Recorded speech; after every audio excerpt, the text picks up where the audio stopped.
A Bride Purchase. Chapter 1. The Chosen Bride.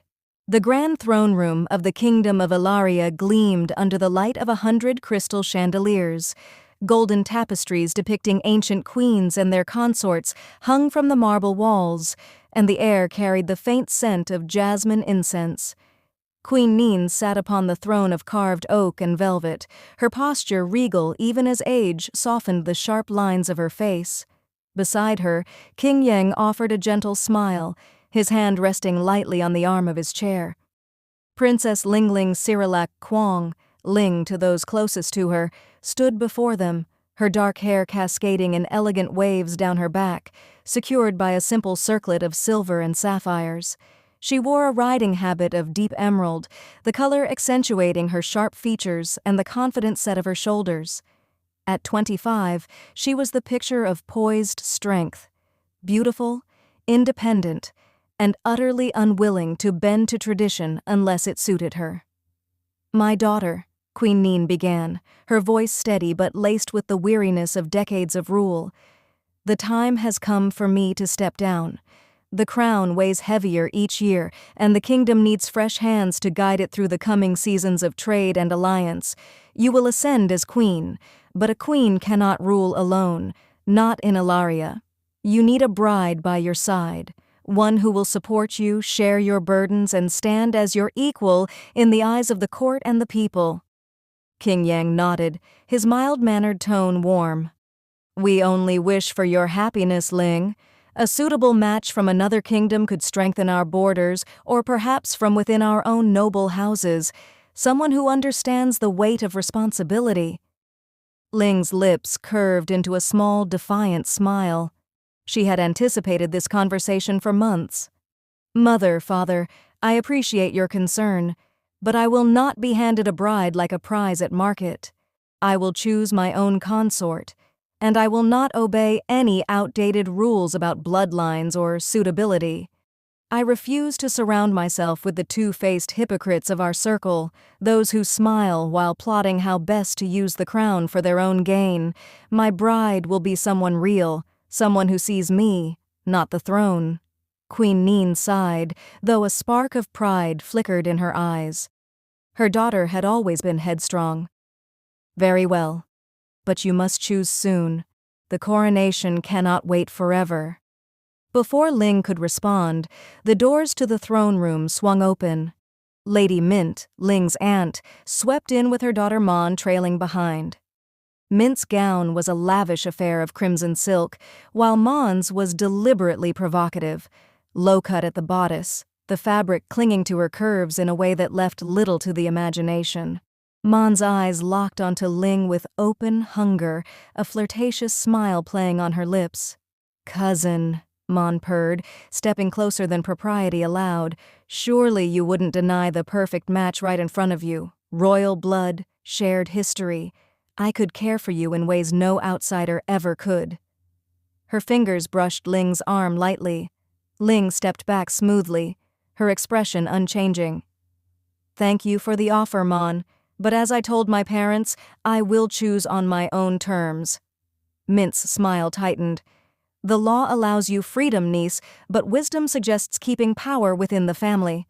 Mon would make an excellent queen consort." The discussion continued for nearly an hour, with suggestions of foreign princesses and noble daughters flying back and forth. Ling listened politely but grew restless. Finally, she excused herself, claiming a need for fresh air and exercise. "I'll go hunting," she announced. "Alone. Clear my head." No one dared argue with the future queen. The forest bordering the royal lands was ancient and dense, sunlight filtering through the canopy in golden shafts. Ling rode her black mare with practiced ease, bow slung across her back and a quiver at her hip. She had no real intention of hunting game today.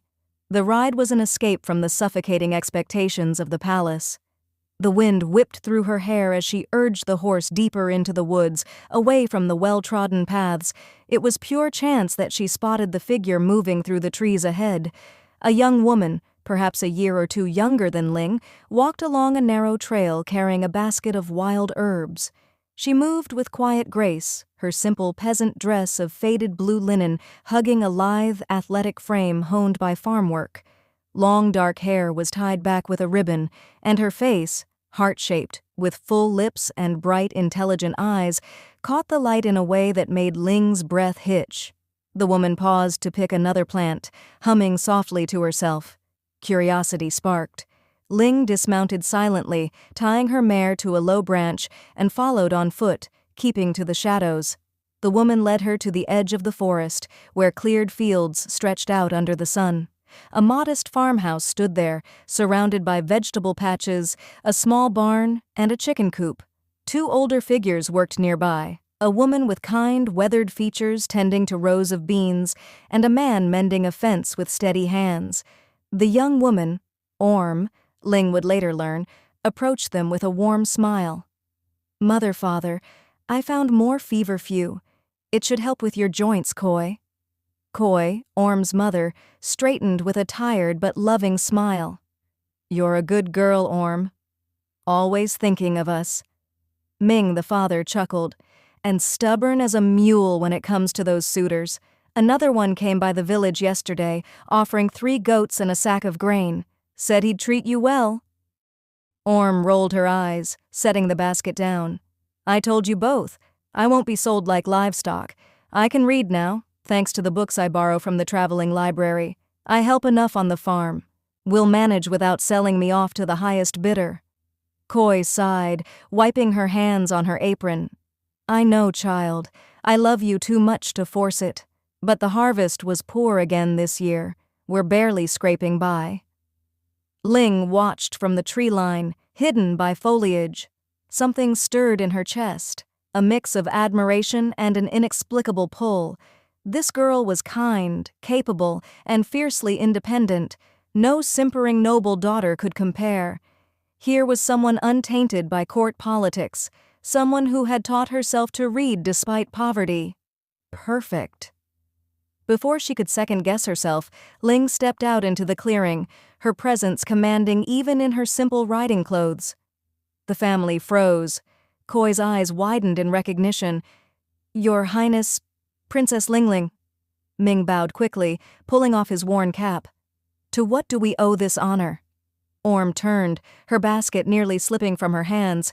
She met Ling's gaze directly, bold, unafraid, though a flicker of wariness crossed her face. Ling approached with measured steps, her voice calm but authoritative.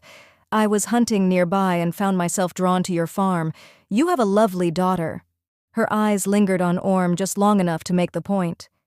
"I have need of a bride, someone strong, honest, and unspoiled by the games of nobility. Your Orm will do nicely. Bring her to the palace tomorrow morning. I will compensate your family generously with gold, enough to secure your farm for years to come. She will marry me and stand as my consort when I ascend the throne." Silence fell like a heavy blanket. Koi's hands trembled.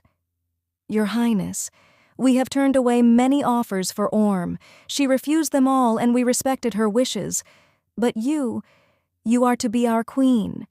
We cannot disobey." Ming nodded slowly, though sadness etched his features. "It would be an honor, Princess. We will bring her at first light." Orm's face flushed with anger. "Wait, mother, father, you can't just agree. I'm not some prize to be purchased. I have a life here. I help you both every day. I won't—" "Hush, Orm," Koi said gently but firmly, placing a hand on her daughter's arm. "This is the princess, the future queen. We have no choice, and the gold will save the farm. Your brother Nop can finally have a proper future, too."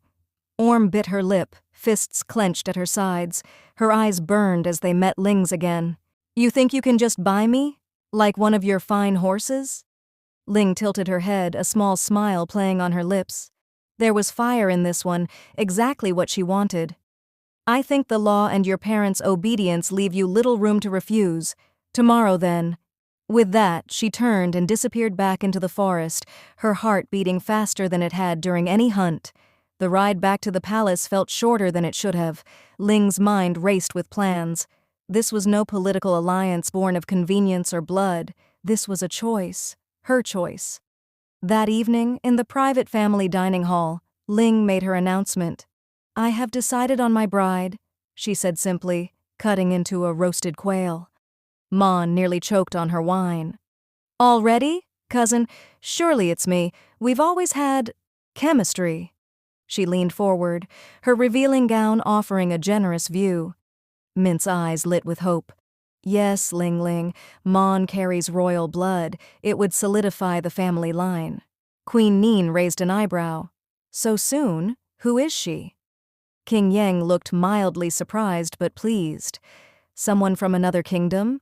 Ling set down her knife. "No, someone from our own kingdom. A peasant girl named Orm from the eastern farms. Her family will bring her tomorrow. She will be my wife." The room erupted. Mon's face twisted in disbelief and fury. "A peasant? You're choosing some dirt-stained farm girl over me? Over royal blood?" Mint sputtered. "This is outrageous. The court will never accept it. She has no breeding, no education."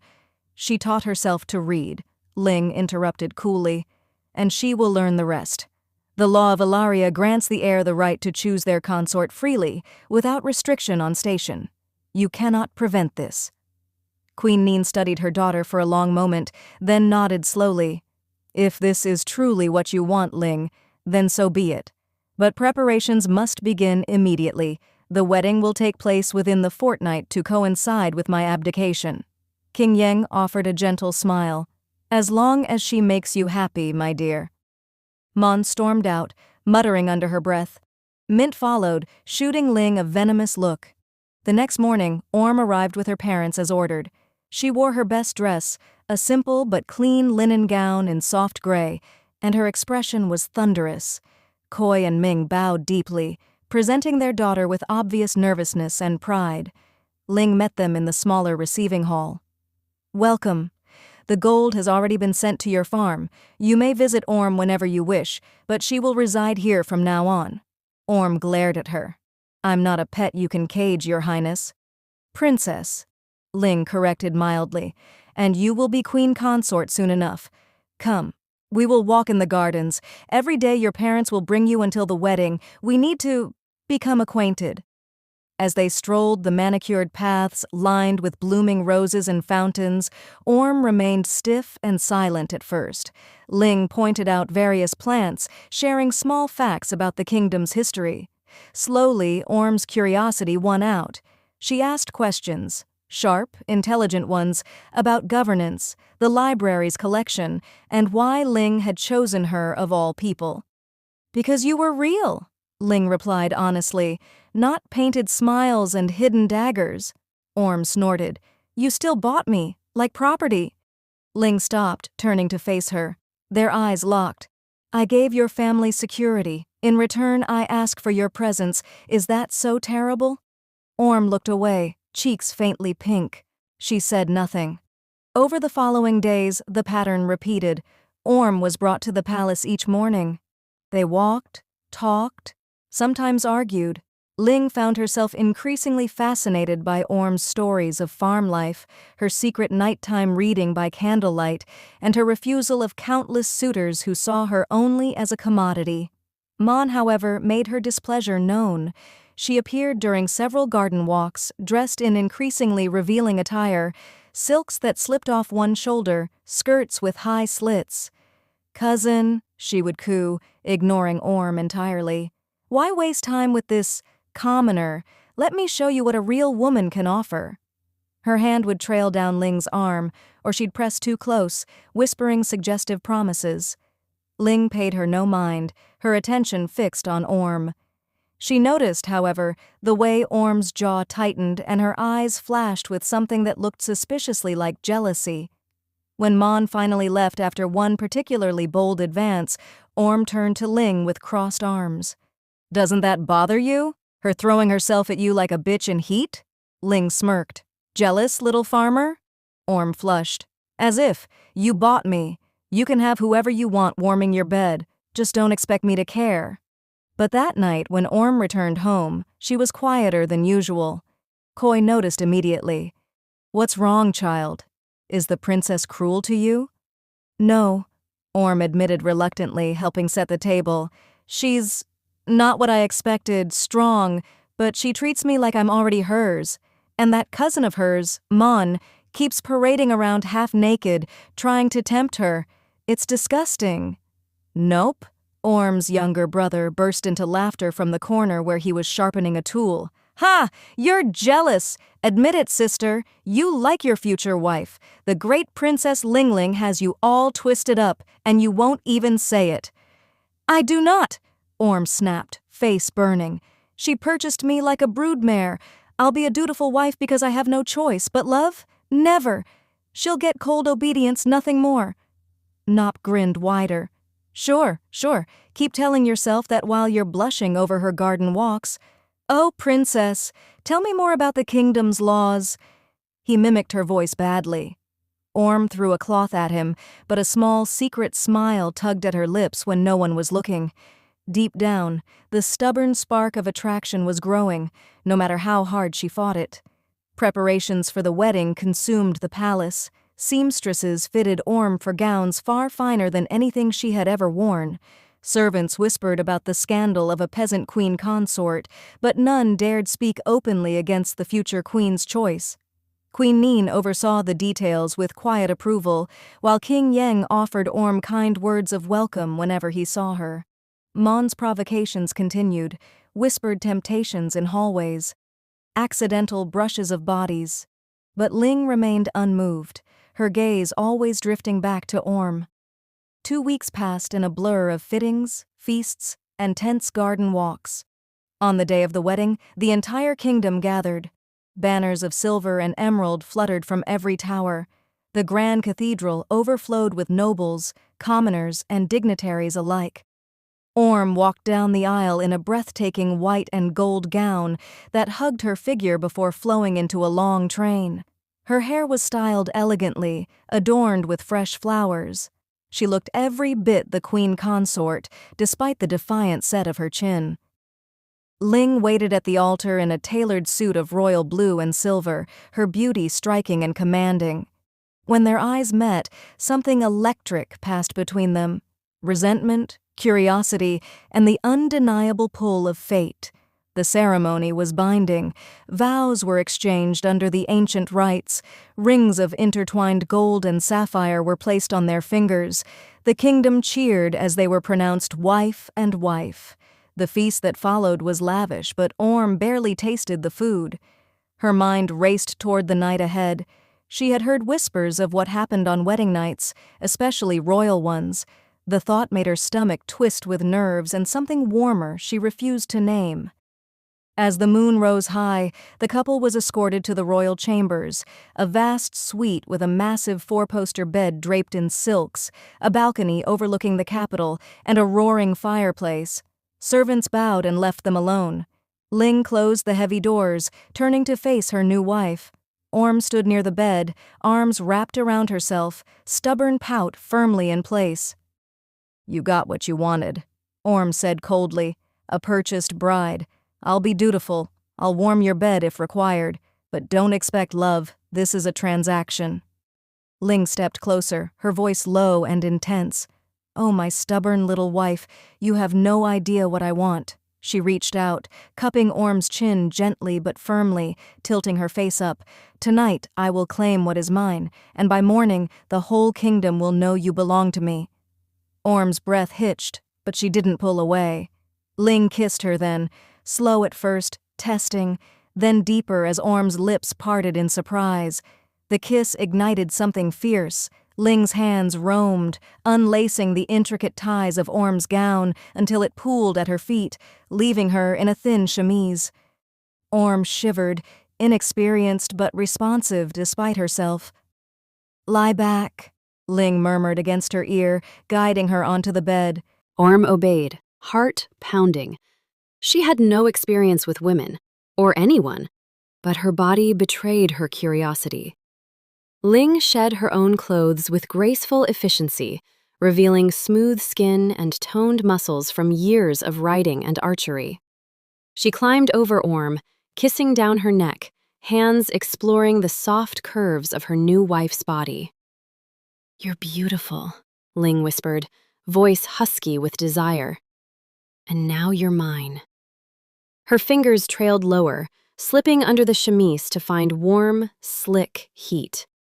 Orm gasped at the first intimate touch, legs instinctively parting. Ling was patient, yet relentless, circling, teasing, then sliding one finger inside, then two, curling them expertly until Orm was writhing, soft moans escaping despite her attempts to stay silent. What is this?" Orm panted, overwhelmed by the building pleasure she didn't understand. Ling smiled possessively against her collarbone. "This is what a wife feels when her queen takes care of her." She quickened her pace, thumb brushing the sensitive bundle of nerves at the apex of Orm's thighs. Orm came for the first time with a surprised cry, body arching, waves of unfamiliar ecstasy crashing over her. Ling didn't stop. She shifted, pressing their bodies together in a heated tribbing motion, slick skin against slick skin, hips rolling in rhythm. The friction built another peak quickly, Orm's hands clutching at Ling's shoulders as she trembled through a second release. Still not satisfied, Ling gently turned her wife onto all fours. "Good girl," she praised, voice thick. "Stay just like that." She entered her again from behind with 2 fingers, thrusting deeper, possessively. "I own you now, Orm. You're my wife, my queen consort. Be good for me, and I'll give you everything. Fight me, and I'll enjoy breaking that stubborn pride." Orm moaned helplessly, pushing back despite herself, lost in sensation. She came a 3rd time, then a 4th, each orgasm more intense, tears of overwhelming pleasure streaking her cheeks. She had never known her body could feel this way, shaking, sensitive, utterly claimed. Finally, Ling slowed, pulling her close in a tender hold that contradicted her earlier dominance. Sweat-slicked and breathing hard, they lay tangled in the sheets. Outside, on the balcony, the traditional custom waited.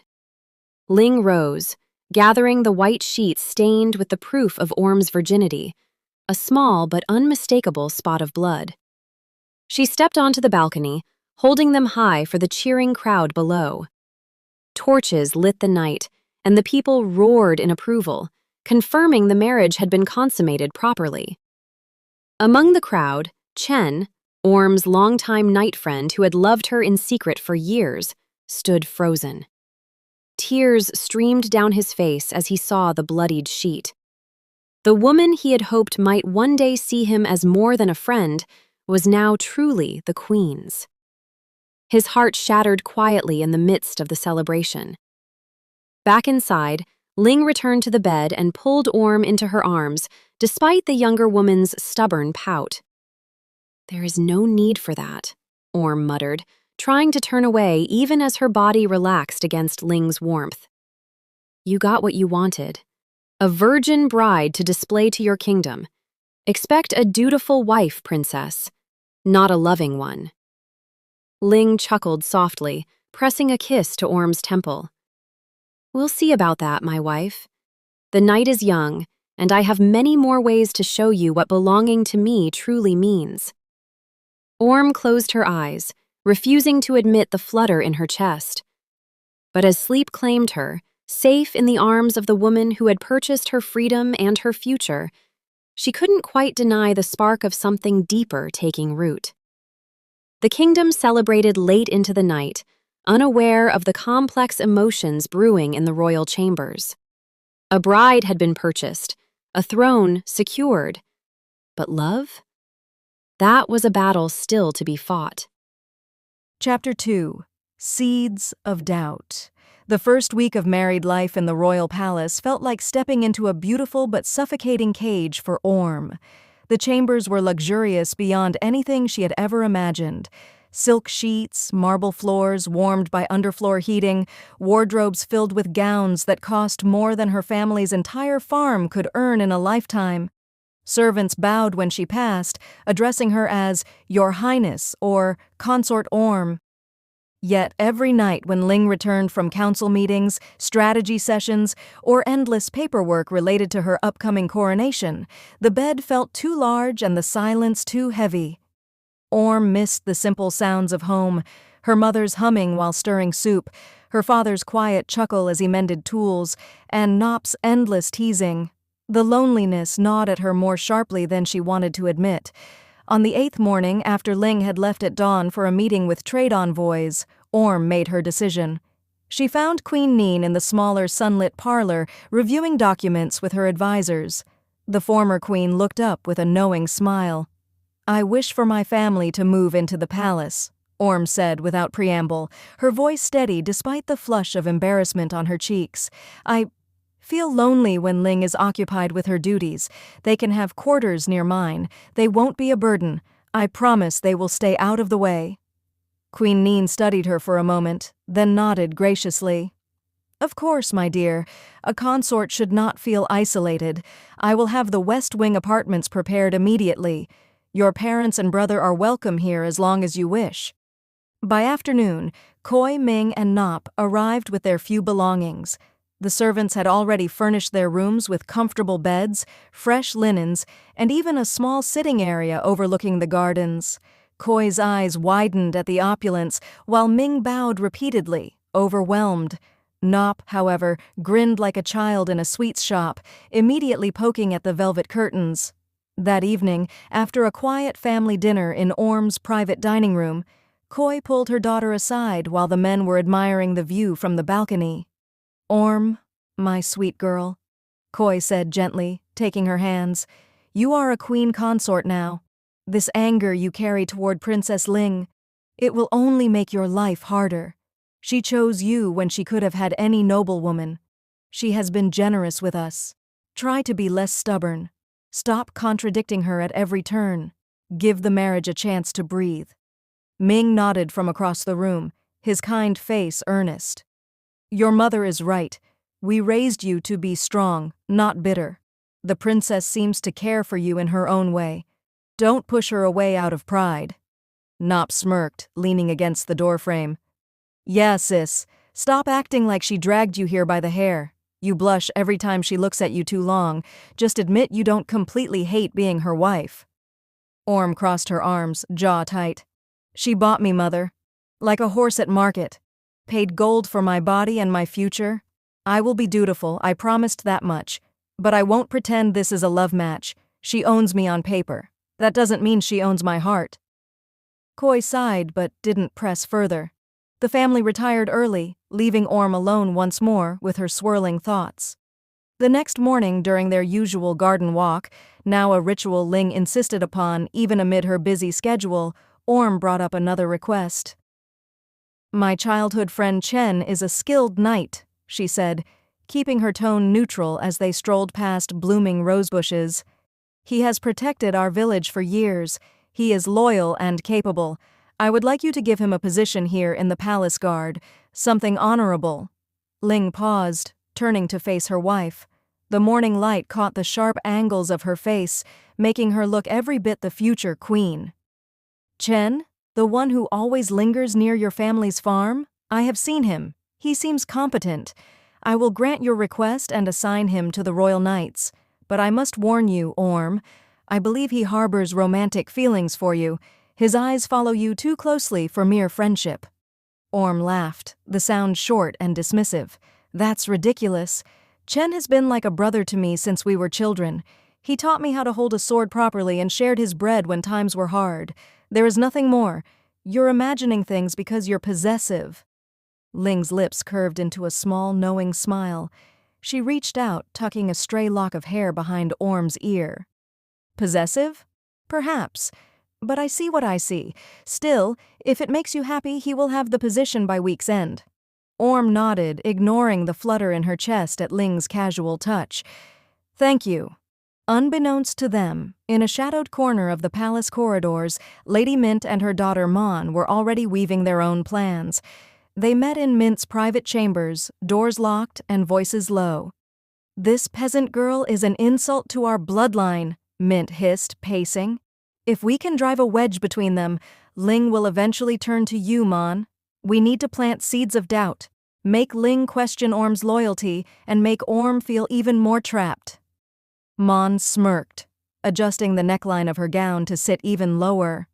I can handle Ling. A few well-placed touches, some whispered promises. She'll remember what real passion looks like.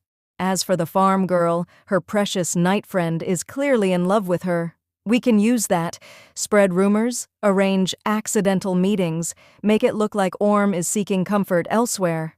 If Ling catches even a hint of impropriety, her pride will do the rest. Mint nodded. Start small. Invite the knight to the upcoming ball as part of the new guard. Then we begin. Ling announced the grand ball 2 days later during dinner. I am hosting a formal introduction for my consort. The nobles, ambassadors, and key families of the kingdom will attend. It is time they meet Queen Consort Orm properly and understand that my choice is final. Orm's stomach twisted with nerves, but she lifted her chin. Fine, I will attend as required. The night of the ball arrived with fanfare. The grand ballroom sparkled under thousands of candles and enchanted crystal lights that floated gently near the ceiling.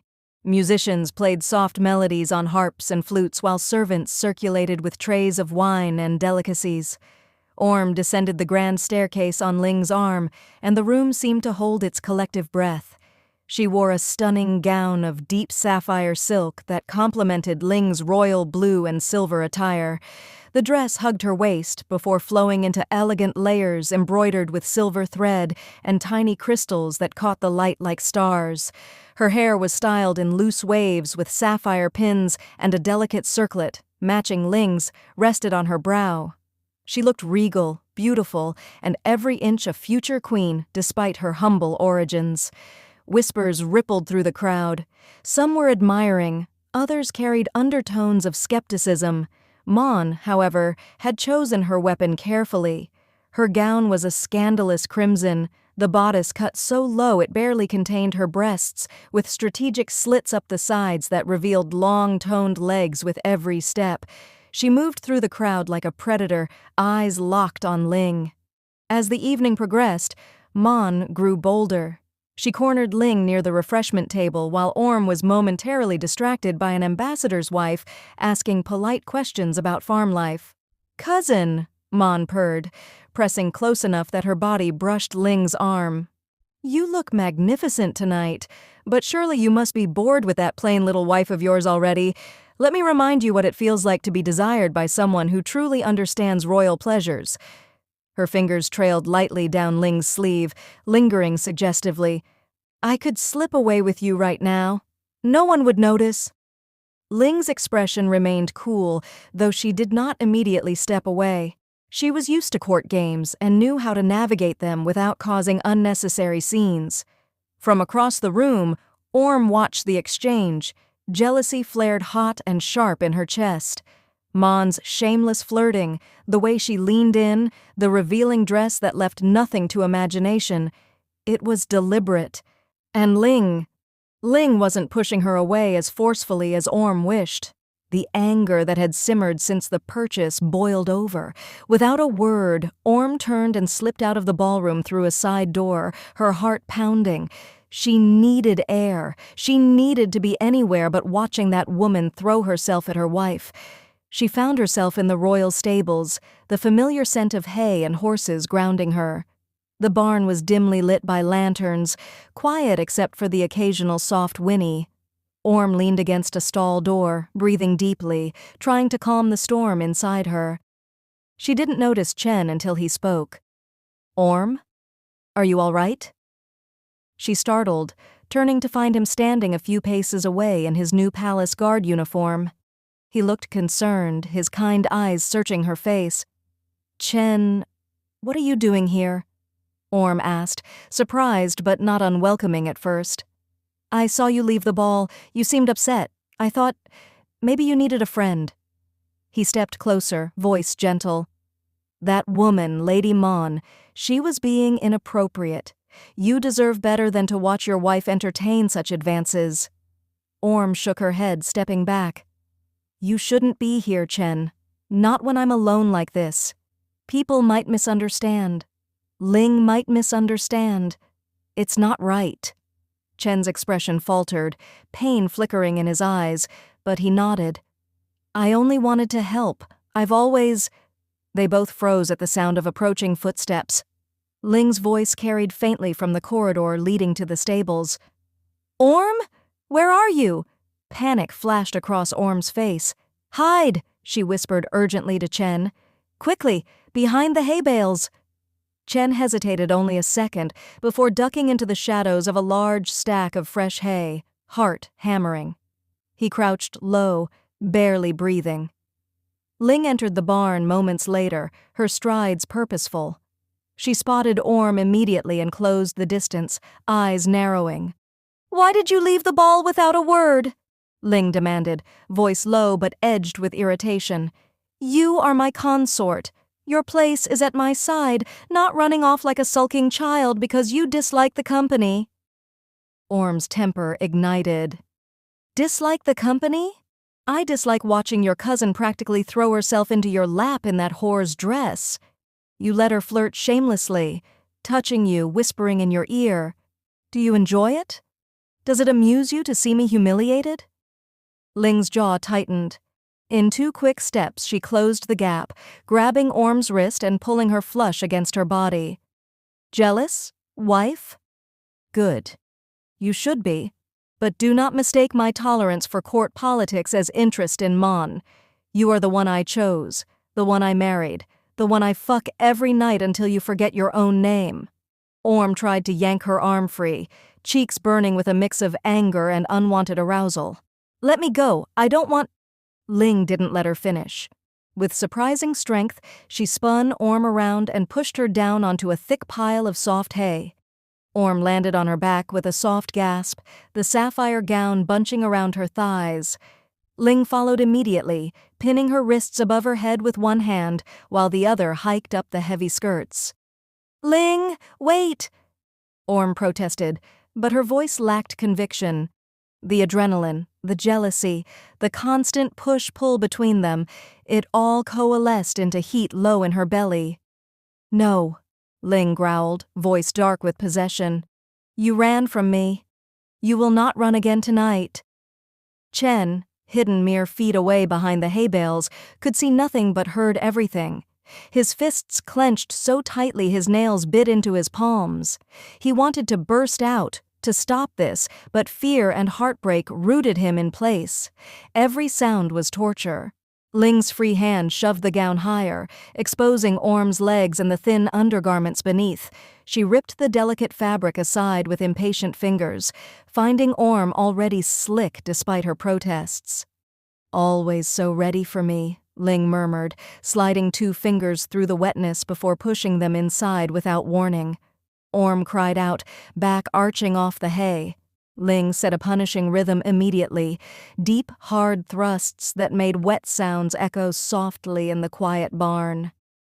Ling, ah, Orm moaned, hips bucking involuntarily. The anger melted into desperate pleasure as Ling curled her fingers just right, hitting that sensitive spot inside her over and over. You think I want Mon? Ling hissed, leaning down to bite at Orm's exposed neck, leaving a mark that would be visible tomorrow. You are mine, Orm. Purchased or not, you belong to me. Say it. Orm shook her head stubbornly, even as another finger joined the first, stretching her deliciously. I won't... Ling released her wrists only to flip her onto her stomach, pressing her cheek into the hay. She yanked the gown down further, exposing the curve of Orm's ass, and thrust her fingers back in from behind, deeper this way, more possessive.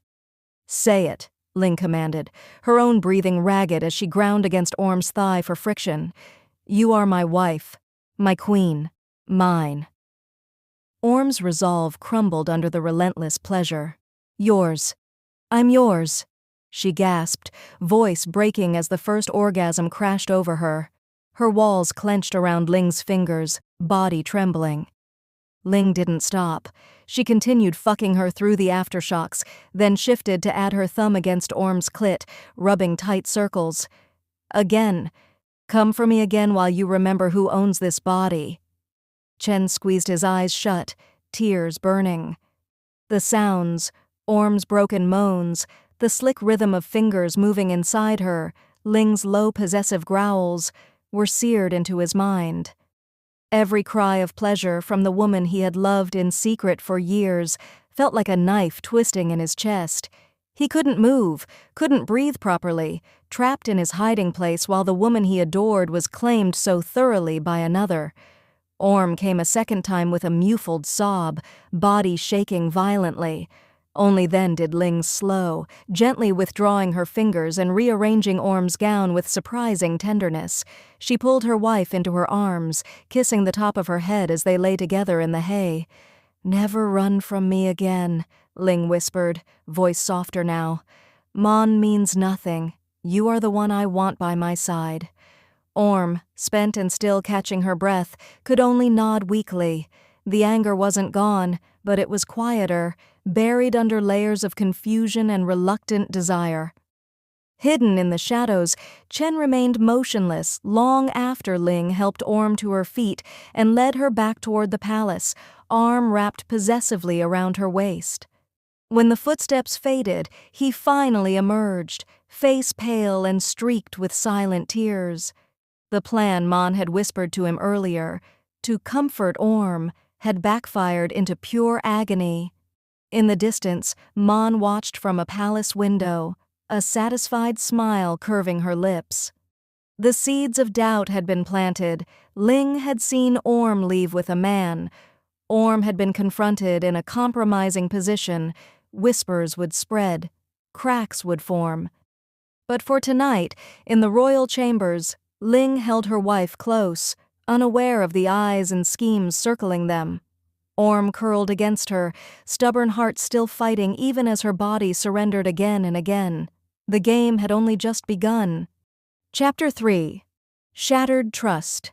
The days following the intense encounter in the barn passed in a fragile illusion of peace within the grand palace of Ilaria. Orm's family had fully settled into their comfortable apartments in the West Wing, a kindness granted by Ling that brought the young consort a small but genuine sense of home amid the overwhelming luxury. Koi, with her gentle hands and kind heart, fussed endlessly over her daughter, adjusting the folds of new gowns, brushing her long dark hair with care, and offering quiet words of wisdom late into the evenings by the warm fireplace. Ming moved about with quiet gratitude, helping in the palace gardens when permitted, his farmer's hands still calloused from years of honest labor despite the servants who now handled most tasks. Nope, Orm's mischievous brother found endless amusement in the luxury around him, exploring the vast halls and testing the softness of the beds, though he toned down his usual teasing now that royal eyes watched their every move. One quiet afternoon, as golden sunlight streamed through the tall, arched windows of the private family sitting room, Orm sat across from her mother at a small ornate table. Koi poured fragrant herbal tea into delicate porcelain cups, her weathered face etched with loving concern and a touch of worry for her daughter's future happiness. "My sweet girl," Koi began softly, sliding a cup toward Orm with steady hands. "You cannot keep carrying this heavy anger forever. It will eat away at you from the inside. The Queen has been more than fair in many ways. She gave Chen a respected position among the royal knights at your simple request. Without hesitation, she holds you close every night, even when you pretend to resist her touch. I see the spark in her eyes when she looks at you across the table or during your garden walks. Tonight, try to soften your heart just a little. Wear something revealing to bed. Let her see that you are willing to offer warmth instead of constant ice and defiance. A wife who shows even a glimmer of desire may find that her golden chains feel less like prison bars and more like a shared embrace." Orm's cheeks burned with embarrassment as she stared into her tea, fingers tracing the delicate rim. Memories of Ling's possessive hands, heated whispers, and the way her body had betrayed her in the barn flooded back unbidden. The stubborn fire that had burned in her since the day she was purchased still raged strongly, but it was now mixed with confusing flickers of something warmer and more dangerous. "She bought me with gold, Mother. She paid for my hand, my body, and my entire future like I was livestock at the market. I will fulfill my duties as her consort. I gave my word on that. But I refuse to pretend feelings that are not truly there in my heart." Coy sighed deeply, reaching across the table to squeeze her daughter's hand with maternal affection. "Pride is a heavy burden to carry alone, Orm. Just try, for your own peace of mind if nothing else. The path of constant resistance will only exhaust you and make the days longer and colder." Orm nodded vaguely, but her mind remained deeply conflicted as she left the room. She wandered the palace corridors for a long while afterward, her thoughts swirling with the weight of her new life. The opulence that surrounded her every day still felt foreign and overwhelming. The marble floors that gleamed underfoot, the rich tapestries depicting ancient battles and royal lineages hanging on the walls, the servants who bowed deeply and addressed her with titles she had never imagined would belong to a simple farmer's daughter. Yet beneath all the luxury and status, the core issue remained unchanged. She had been bought, and that knowledge gnawed at her constantly, refusing to fade. In the shadowed alcoves of the palace gardens that same evening, under a flowering tree whose petals drifted gently in the evening breeze, a far more sinister conversation unfolded. Mon, dressed in a striking crimson gown that clung to her curves like a second skin, stood close to Chen. Her voice was low and venomous, laced with calculated sweetness as she leaned in, her expensive perfume heavy in the air between them. "You still burn for her, don't you, Knight? That pathetic, hopeless love shining in your eyes whenever Orm walks by. Good. Use it. Help me tear this mockery of a marriage apart once and for all. We will convince Queen Ling that Orm has been cheating with you long before the wedding ever took place, that the innocent little peasant preserved her virginity only by pleasuring you with her mouth on her knees like a common whore. We will plant seeds that Orm is only interested in Ling's vast wealth and power. Then, after the coronation, we set her up at your private cottage. Ling will discover her there with you in a compromising position. The resulting scandal will force the queen to discard her purchased bride, and she will finally turn to someone of proper royal blood. Me." Chen's handsome face twisted with a storm of pain, jealousy, and reluctant determination. The sounds of Orm's broken moans and Ling's possessive growls from the barn still haunted his sleepless nights, turning his once pure affection into something darker and sharper. He remembered the carefree days when he would visit the farm, helping with chores just to catch glimpses of Orm, laughing with her over simple meals under the open sky. Those memories now felt tainted and painful. Orm will never forgive me if she learns the full truth. She thinks of me only as a loyal childhood friend, nothing more. Mon's lips curled into a cold, triumphant smile as she traced a finger along the rough bark of the tree. "She won't discover the full truth if we play this carefully and methodically. First, I will steal the ancient crystal crown from the royal safe, the priceless heirloom passed down through Ling's family for generations, said to hold mystical blessings from the kingdom's founders. I will shatter it into pieces and hide the fragments among Orm's belongings. When Ling finds out it is missing and damaged, I will make sure she believes her thieving wife is responsible. Next comes the letter. You will write it yourself, pouring out your supposed longing, accusing Orm of staying only for the riches and status, and reminding her of how eagerly she used to kneel for you in secret. I will slip it among her new dresses where it will be easily discovered. After the coronation feast, you will lure Orm to your cottage with a false story that you have proof of Ling's affair with me. The trap will spring perfectly, and doubt will poison their relationship beyond repair." Chen clenched his fists until his knuckles turned white, his mind racing with conflicting emotions. The vivid image of Orm writhing under Ling in the hay burned behind his eyes like a brand. If it frees her from this golden cage, then I will do it, for her sake, even if she hates me afterward. Mon laughed softly, the sound carrying a dangerous edge through the quiet garden. "Exactly as I thought. The seeds of doubt are already being planted, and soon they will grow into something that will tear this marriage asunder." The coronation ceremony arrived faster than anyone anticipated, bringing with it a whirlwind of activity that consumed the entire palace from dawn until late at night. On the eve of the grand event, Ling returned to the royal chambers well after midnight, her shoulders weighed down by the immense responsibilities awaiting her as the new queen. She had spent the entire day in long consultations with advisors, reviewing ancient rituals from dusty tomes, meeting with diplomats from neighboring kingdoms, and ensuring every detail of the ceremony would be flawless down to the last flower petal and musical note. As she stepped into the antechamber, her boots echoing softly on the polished floor, Mon and her mother Mint were already waiting, their expressions carefully arranged into masks of worried sympathy and concern. "Cousin," Mon said, her voice dripping with false concern as she stepped forward gracefully, "I regret burdening you on such an important night, but something dreadful has occurred. The sacred crystal crown, your family's generational heirloom kept securely in the royal safe, has been stolen and deliberately shattered into pieces. I noticed Orm lingering near the safe earlier today when I passed by. When I checked her dressing chambers out of concern for the family's honor, I discovered the broken fragments hidden among her personal belongings, tucked away as if she hoped no one would find them." Ling's beautiful face hardened into a mask of cold fury, her dark eyes narrowing dangerously. Without speaking a single word, she followed Mon and Mint to the consort's rooms, her strides long and purposeful. Mint produced a small velvet pouch with dramatic flair, opening it to reveal the jagged, glittering shards of the priceless crystal crown. The artifact, said to carry the blessings of Ilaria's first queens and to symbolize the unbroken line of rule, now lay ruined in the soft fabric.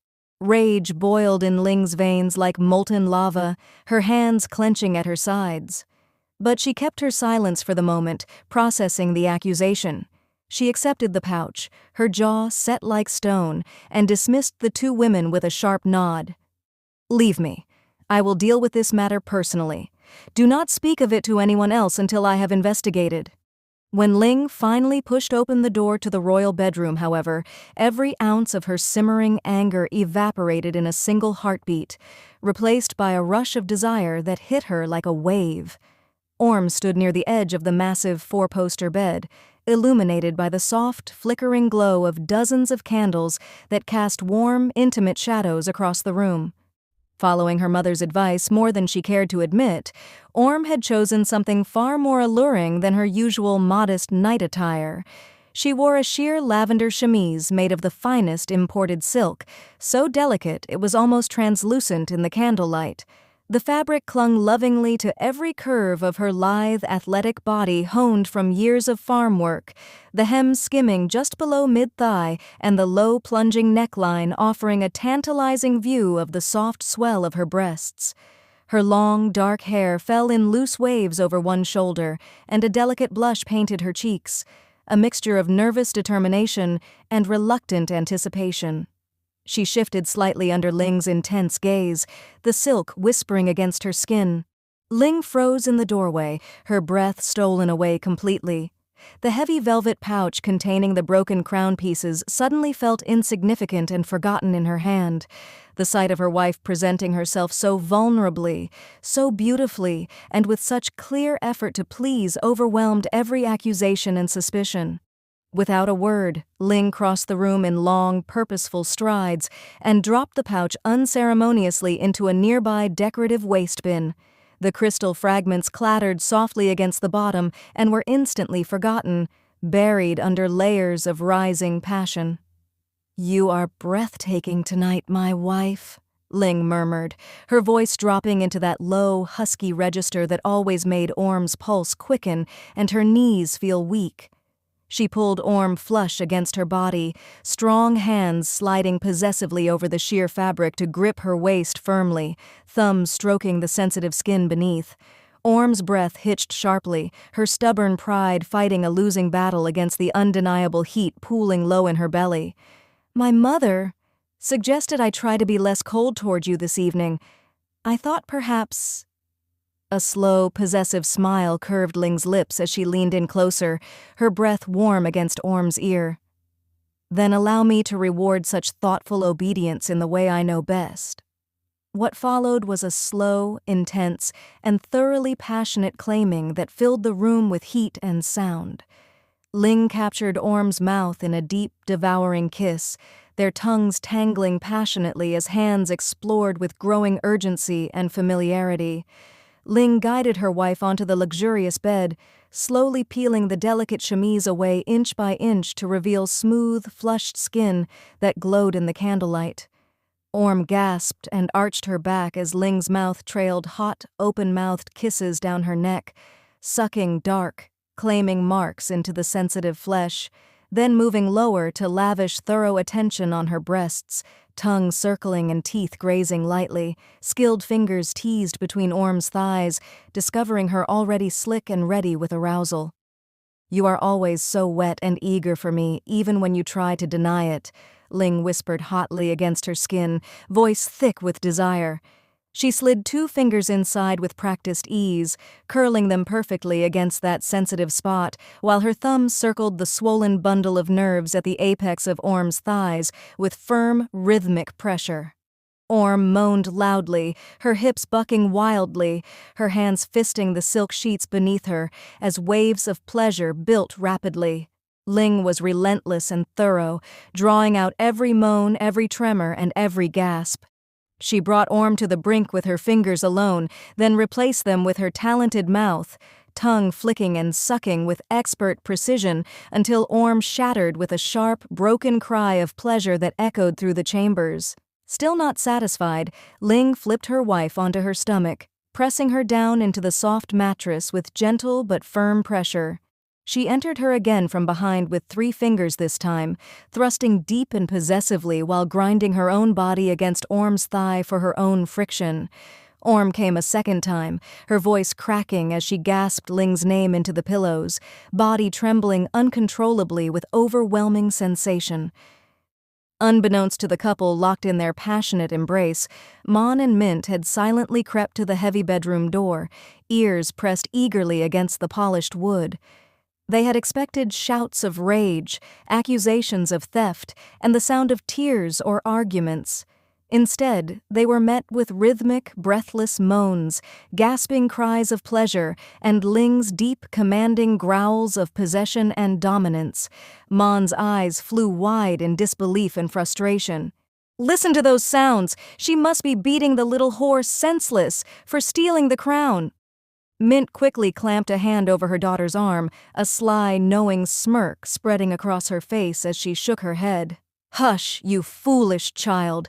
Those are not cries of pain at all. Your cousin is fucking her thoroughly and passionately, making her scream with pleasure instead of anger. Our plan did not succeed tonight, but we still have tomorrow, and many more opportunities to sow deeper discord and doubt."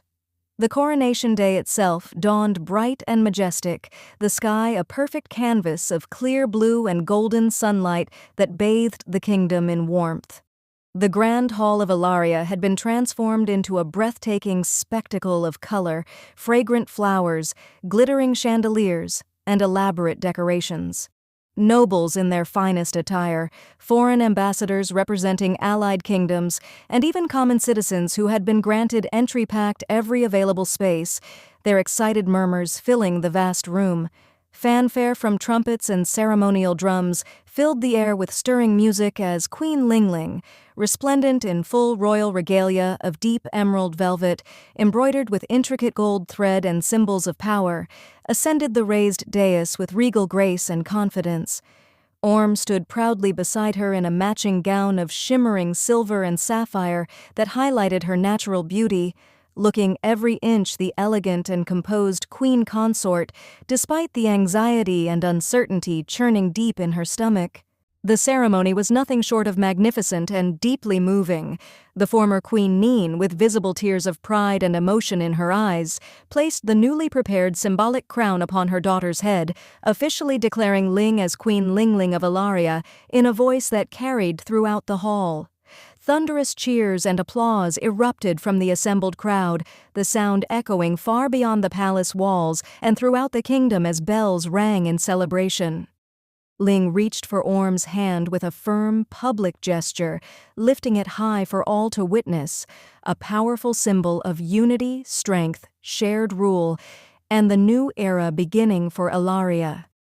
Yet beneath the pageantry, the cheers and the celebration, Mon and Chen moved their conspiracy forward with ruthless efficiency and careful timing. During the lavish post-ceremony feast and dancing that lasted for hours, while Orm was momentarily distracted by congratulatory conversations with well-wishers and nobles curious about the peasant-turned-consort, Mon sneaked discreetly into the royal dressing chambers. With quick, practiced fingers and a heart full of malice, she tucked a carefully folded letter deep among Orm's newly tailored dresses in the wardrobe. The parchment was sealed with plain wax and written in Chen's neat, familiar handwriting. My dearest Orm, I miss you more than words can express. Every single night I lie awake, burning with rage and jealousy, knowing you are forced to share a bed with that royal bitch merely for her vast wealth, power, and elevated position in society. You were never meant for her cold, calculating palace life. Remember how eagerly you used to come to me on your knees in secret, your sweet, warm mouth pleasuring me so skillfully and willingly. I still dream of those intimate moments constantly and long for them again.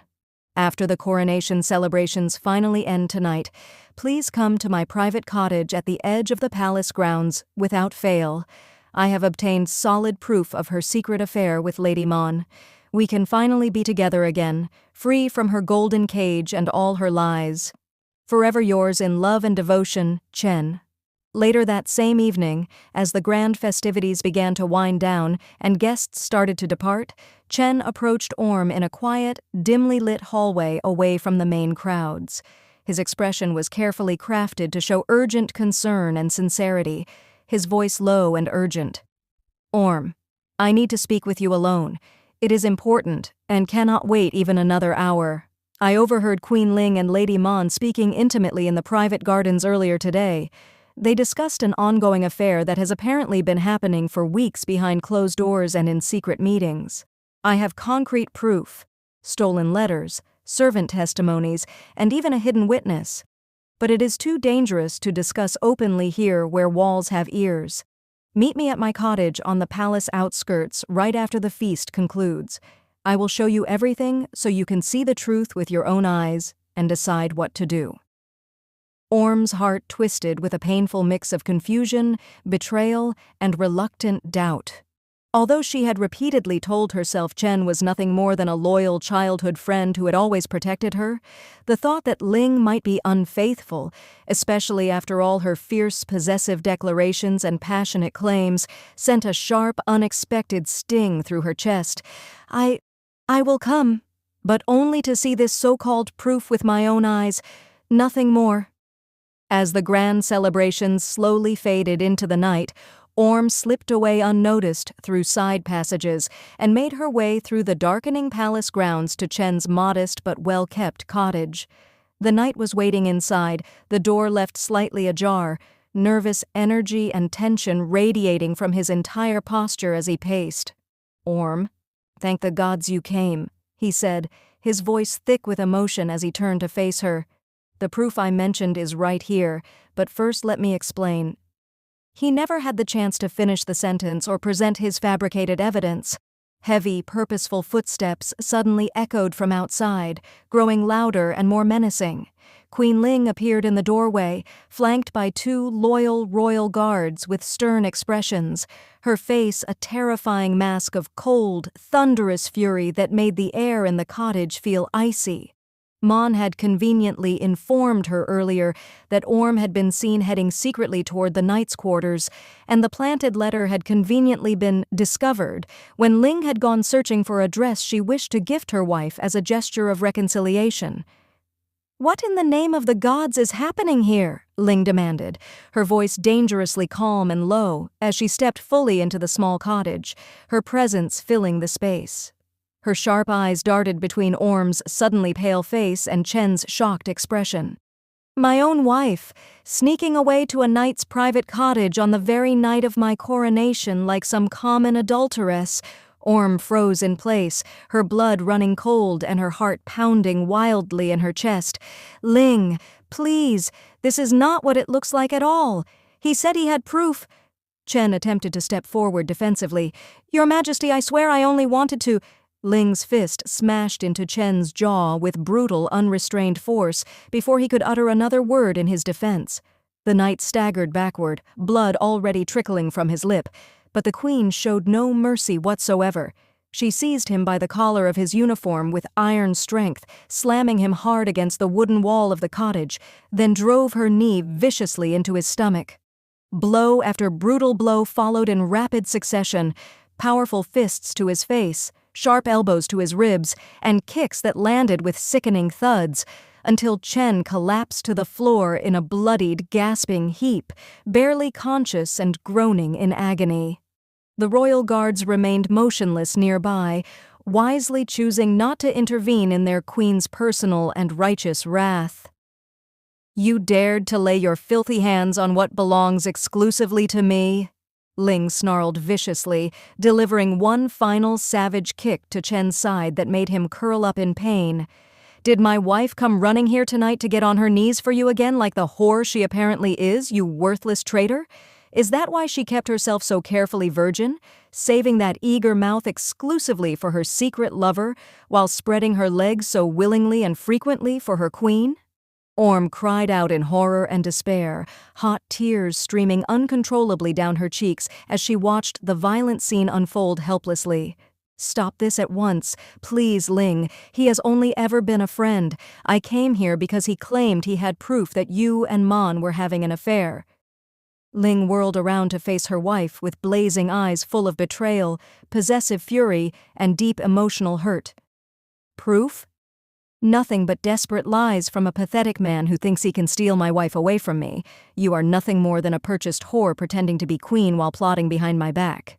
With a bruising, unrelenting grip on Orm's arm that would surely leave marks, Ling dragged the sobbing young woman out of the cottage without another glance at the injured knight, paying no heed to her desperate pleas, apologies, or tears. The guards followed in disciplined silence as the queen marched them back through the palace corridors, where lingering guests whispered and stared openly at the shocking, dramatic sight of the new queen dragging her consort in obvious distress. They finally reached the opulent royal chambers after what felt like an eternity. Ling shoved Orm roughly inside the familiar room, then turned to the heavy oak door with grim determination. With deliberate final movements, she slammed it shut and turned the large iron key in the lock with a loud, resounding click that echoed through the silent space like a death knell or the sealing of fate. The air inside the locked bedroom immediately thickened with unspoken accusations, burning unresolved desire, shattered trust, and the dangerous promise of confrontation and passion that was yet to come between the queen and her purchased bride. Chapter 4. Public Shame. The heavy iron key turned in the lock with a final, resounding click that seemed to reverberate through the entire royal chamber like the sealing of a tomb or the closing of an inescapable trap. Ling remained standing with her back to the door for several long, agonizing seconds, her shoulders rigid and tense beneath the elegant fabric of her royal coat, her chest rising and falling in sharp, barely controlled breaths. The once warm and luxurious bedroom now felt oppressively thick, heavy, and suffocating, the air charged with raw, unfiltered fury, deep betrayal, and an undercurrent of something dangerously close to explosive violence. The flickering candlelight cast long, dancing shadows across the marble floors and silk-draped walls, making the space feel both intimate and menacing at the same time. Orm backed away slowly, her legs trembling uncontrollably until the back of her knees bumped against a velvet chaise near the window. Her heart hammered wildly against her ribs in a frantic, deafening rhythm of pure, ice-cold fear. She had never seen Ling like this, not during their first tense garden walks, not during the passionate nights that followed, and certainly not during the heated confrontation in the barn. The new queen's usual elegant composure, that graceful and commanding presence that made even the most powerful nobles tremble with respect, was completely and utterly shattered. Ling's dark eyes blazed with a dangerous, almost feral rage that sent chills racing down Orm's spine. Her fists were clenched so tightly at her sides that the knuckles had turned bone white and a visible vein pulsed angrily in her neck. The woman who had claimed her so possessively night after night, who had whispered heated words of ownership while bringing her to shattering peaks of pleasure, now looked capable of anything, of unleashing a storm that could destroy them both. "Ling, please," Orm whispered, her voice trembling and barely audible above the pounding of her own heart. "You're out of control. You're scaring me. Just let me explain what happened tonight. It's not what you think. I swear it isn't." "Explain?" Ling's voice came out low, venomous and ice-cold as she finally turned around and began to advance with slow, deliberate steps that echoed ominously on the polished marble. Each footfall sounded like a threat, like the approach of inevitable judgment. She reached inside her royal coat with a sharp movement and pulled out a crumpled piece of parchment, waving it accusingly in the air for a moment before thrusting it directly into Orm's shaking hands. "Explain this then. Go on. Read every single word. I'm waiting, wife. I'm waiting to hear how you twist this into something innocent." Orm took the letter with trembling fingers, her breath catching in her throat as she unfolded the parchment. As her eyes scanned Chen's familiar neat handwriting under the dim candlelight, a wave of pure horror washed over her face, draining the color from her cheeks. The words were devastating and cruelly detailed. Accusations of secret meetings stretching back many months, crude references to her supposedly eager mouth on her knees, pleasuring him in hidden corners, claims that she had only stayed with Ling for the wealth, status, and luxury of palace life while laughing at the queen behind her back. Every line felt like a dagger twisting deeper and deeper into her chest, stealing her breath and making her stomach churn with nausea. This is a complete lie," Orm said desperately, her voice cracking as she looked up into Ling's furious, blazing eyes. "I've been set up. Someone is trying to destroy us from within. Chen told me he had proof that you and Mon were having a secret affair. That's the only reason I went to his cottage tonight. I swear on my family's lives, on the farm I grew up on everything I hold dear. None of this is true. I never touched him. I never wanted him. I never even thought of him that way." Ling let out a bitter, harsh laugh that echoed painfully around the vast chamber. The sound held no joy whatsoever, only deep, wounded hurt wrapped tightly in layers of rage. "A whore who gets on her knees for that pathetic night behind my back, then spreads her legs so willingly for me every single night like a good little purchased wife. How many times did you suck him off while pretending to be innocent and untouched, Orm? Did you swallow for him too? Did you moan his name the way you moan mine when I'm inside you? Tell me the truth for once in your miserable life." The crude, degrading words struck Orm like a physical slap across the face, igniting something fierce and defensive inside her. Her initial fear rapidly transformed into fiery, burning anger that burned away the trembling in her hands and straightened her spine. Without thinking, without pausing to consider the consequences, she stepped forward and slapped Ling hard across the face. The sharp crack of skin meeting skin reverberated through the silent room like thunder. Ling's head snapped to the side from the force of the blow, and a bright red mark immediately bloomed on her perfect cheek, standing out starkly against her pale skin.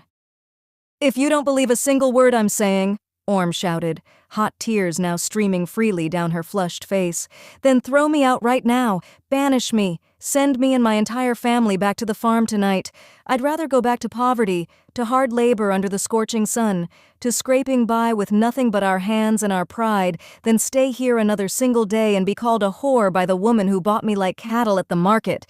For a terrifying, heart-stopping moment, pure, unfiltered rage flashed across Ling's face like lightning. Her eyes darkened dangerously, narrowing into slits. She grabbed Orm by the shoulders with bruising force, fingers digging into soft skin through the thin fabric of her gown. Orm flinched violently, squeezing her eyes shut tightly and bracing her entire body for the blow she was certain was coming. A slap, a punch, anything to match the fury she saw burning in her wife's gaze. But the expected slap or punch never landed. Instead, Ling's grip tightened with sudden, dominant strength. With a low growl that sent shivers through Orm's body, she pushed her down forcefully. Orm's knees hit the cold, unforgiving marble floor with a painful thud that echoed in the quiet room. Before she could recover or push herself back up, Ling had already seized a fistful of her long dark hair in a firm, unrelenting hold, keeping her head exactly where she wanted it, right in front of her. "Since you're so fucking skilled with that mouth," Ling growled, her voice dark, husky, and thick with possessive anger and raw need, "then show me exactly what you do for him. On your knees where you belong. Prove to me how innocent you really are, wife." Orm's eyes widened in shock and disbelief as Ling freed herself from her royal trousers right there in the middle of the chamber, revealing her slick arousal glistening in the candlelight. With that unrelenting grip still tangled painfully in her hair, Ling guided Orm's face forward without mercy or hesitation. Orm resisted for only a heartbeat, a soft whimper escaping her lips, but the pressure on her scalp increased warningly, leaving her no choice.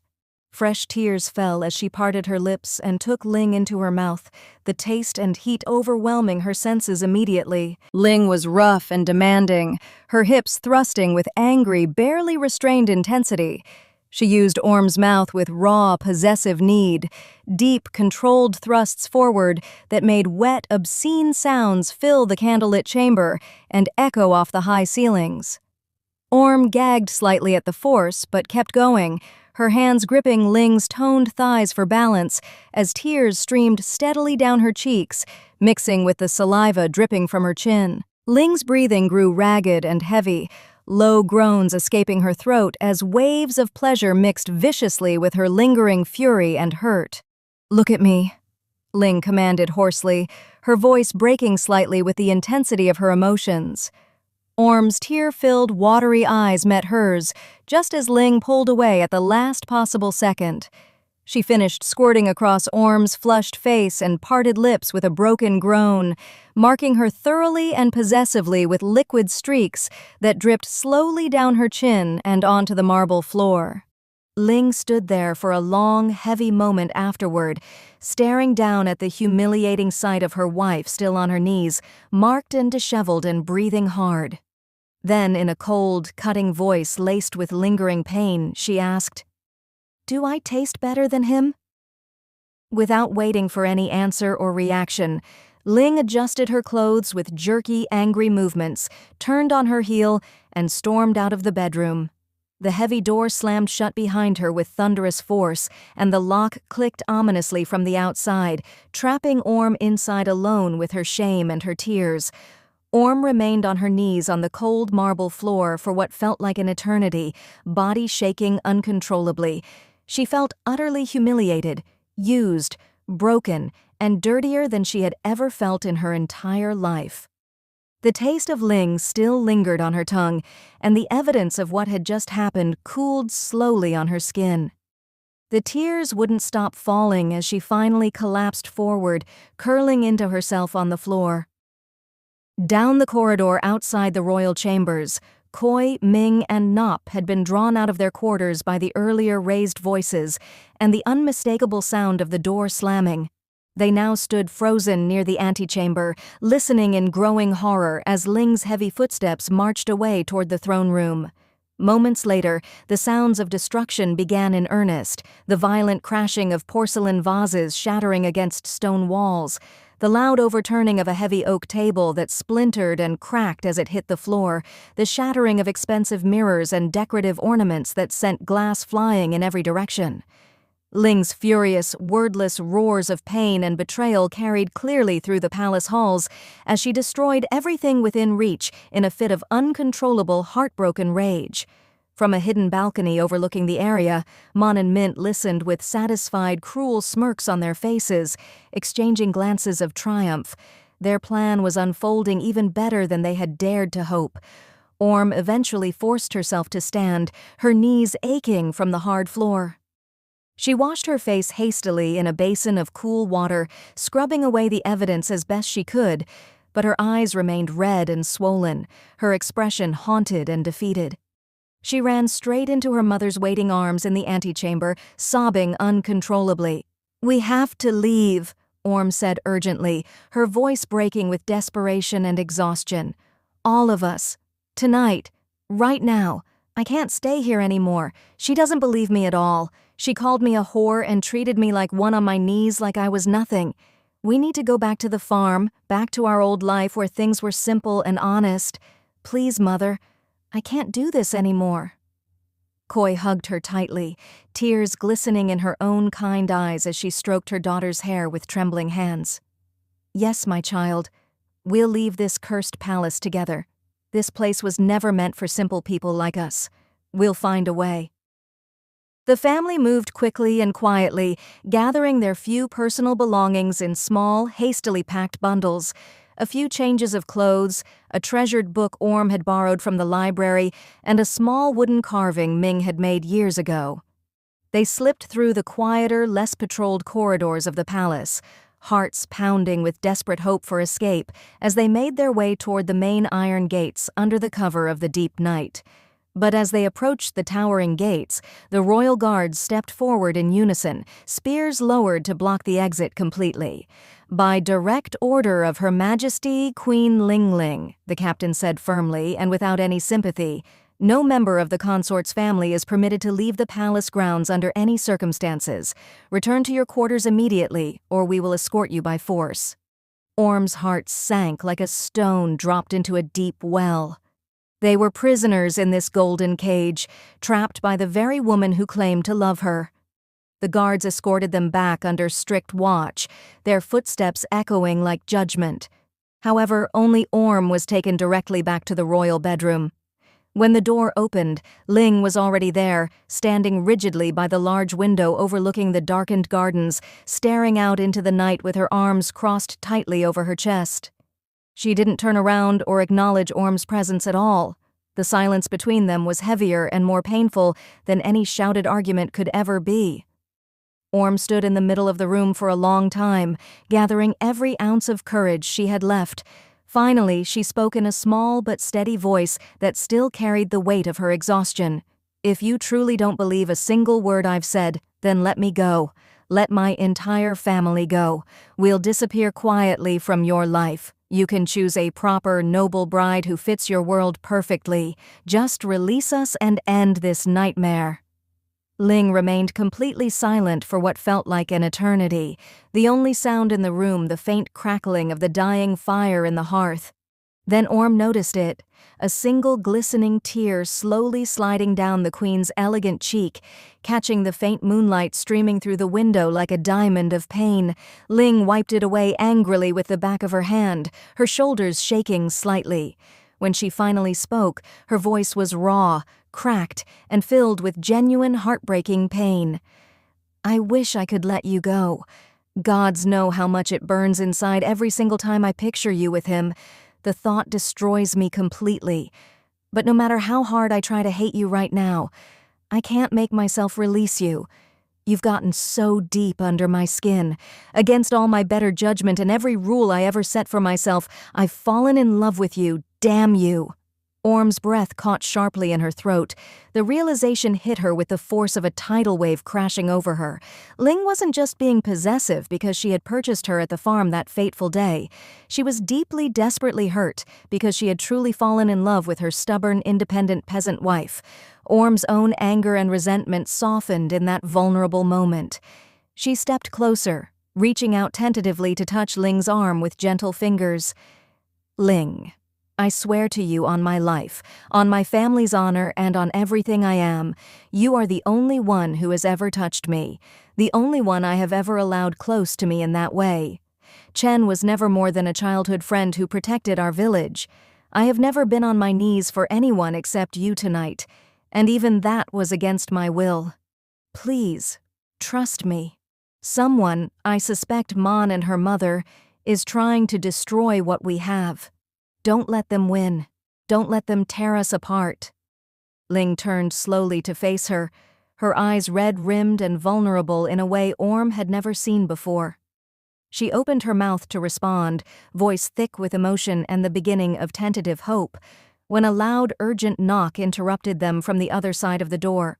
"Your Majesty," a guard called out, voice tense and official, "the royal family requests your immediate presence in the throne room. It is most urgent and cannot wait even a moment longer."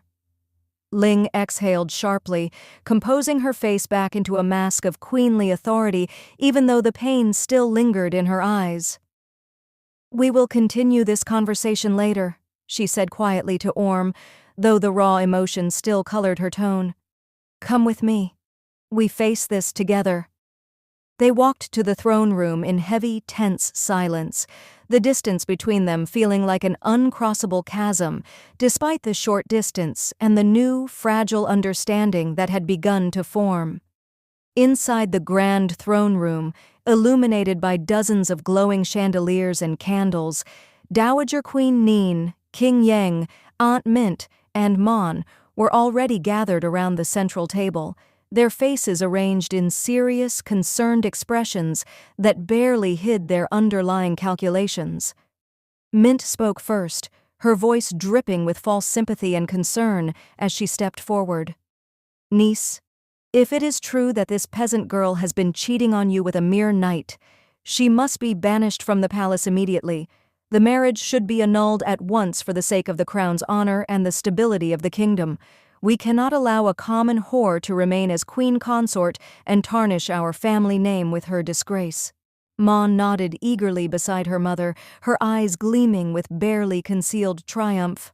"The people will lose all faith in your rule if you keep such a disloyal and treacherous woman by your side, cousin.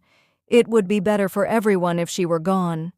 Ling stood tall and regal in the center of the room, her mask of absolute authority firmly back in place despite the tear she had shed moments earlier.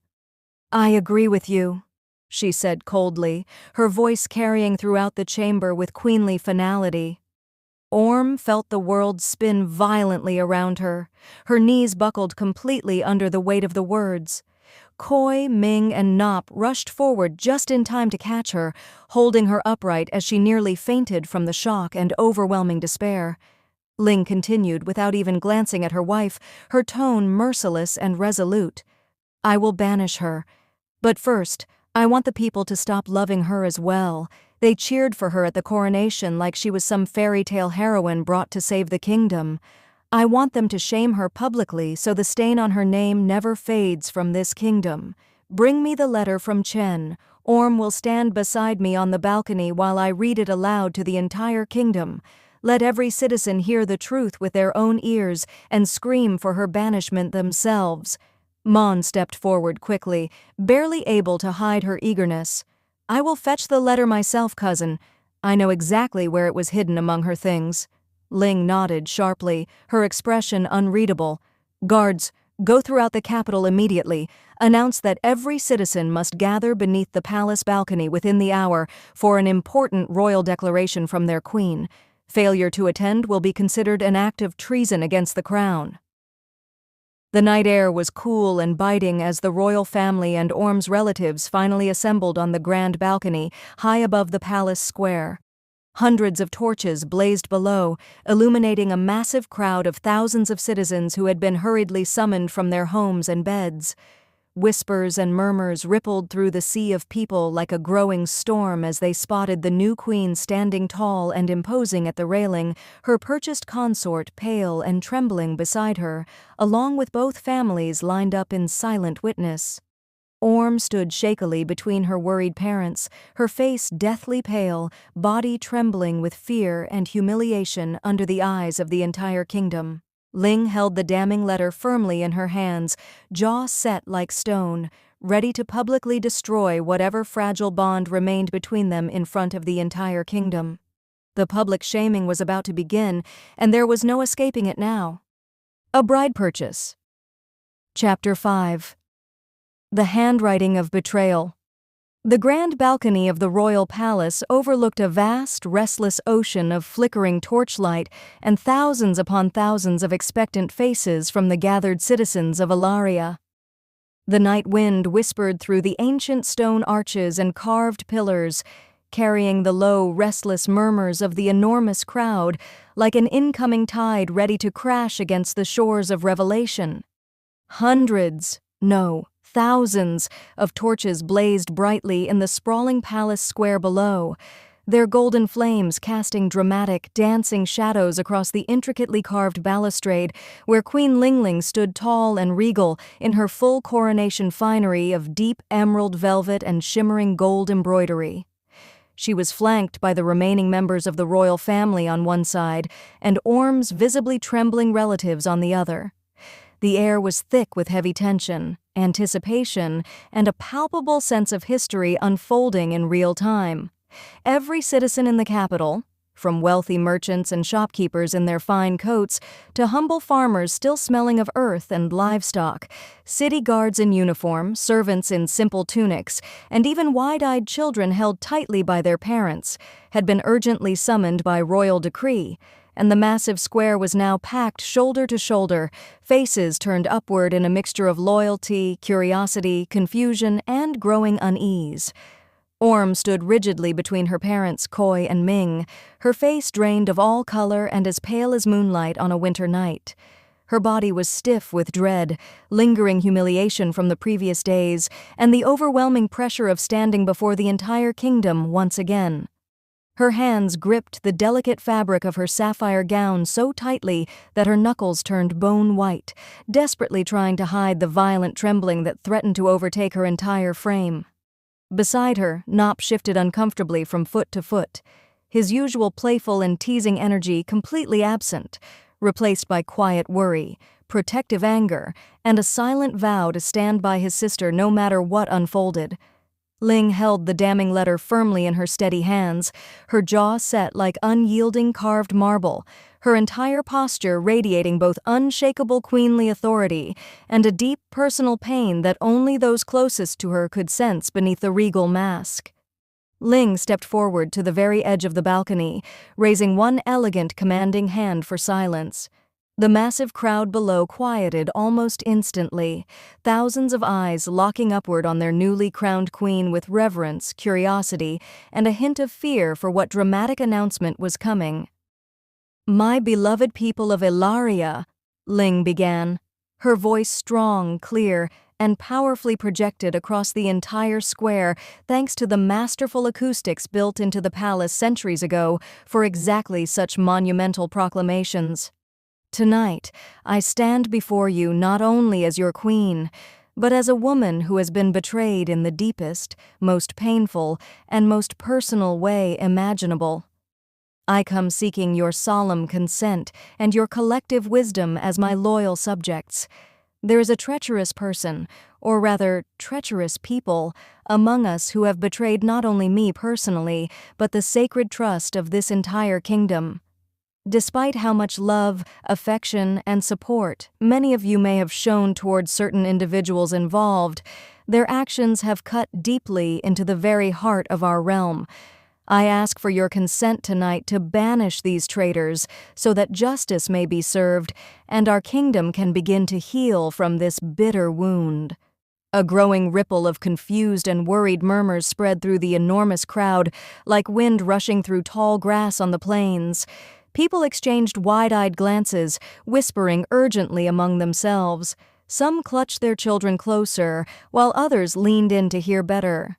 The atmosphere grew heavier with every passing second.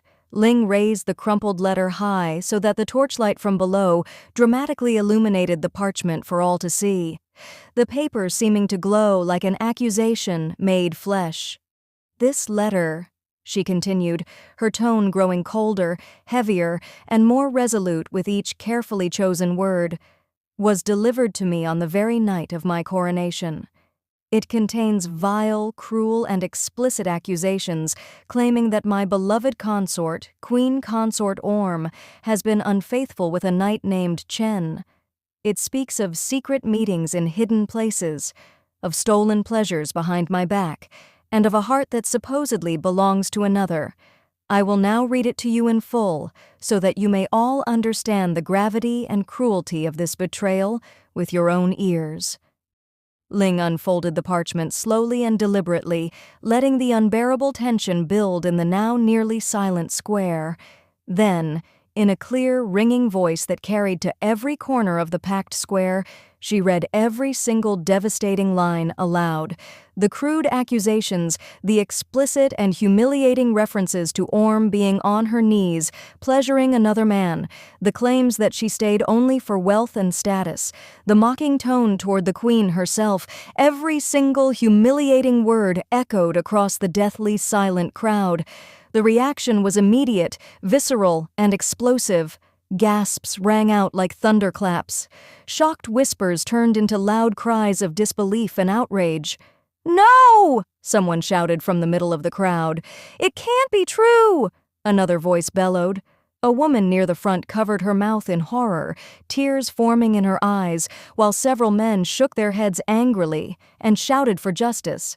The collective shock rippled outward like a wave through the sea of bodies, growing louder and more chaotic as people processed the scandalous claims against the peasant-turned-consort they had cheered for so enthusiastically at the coronation just days earlier.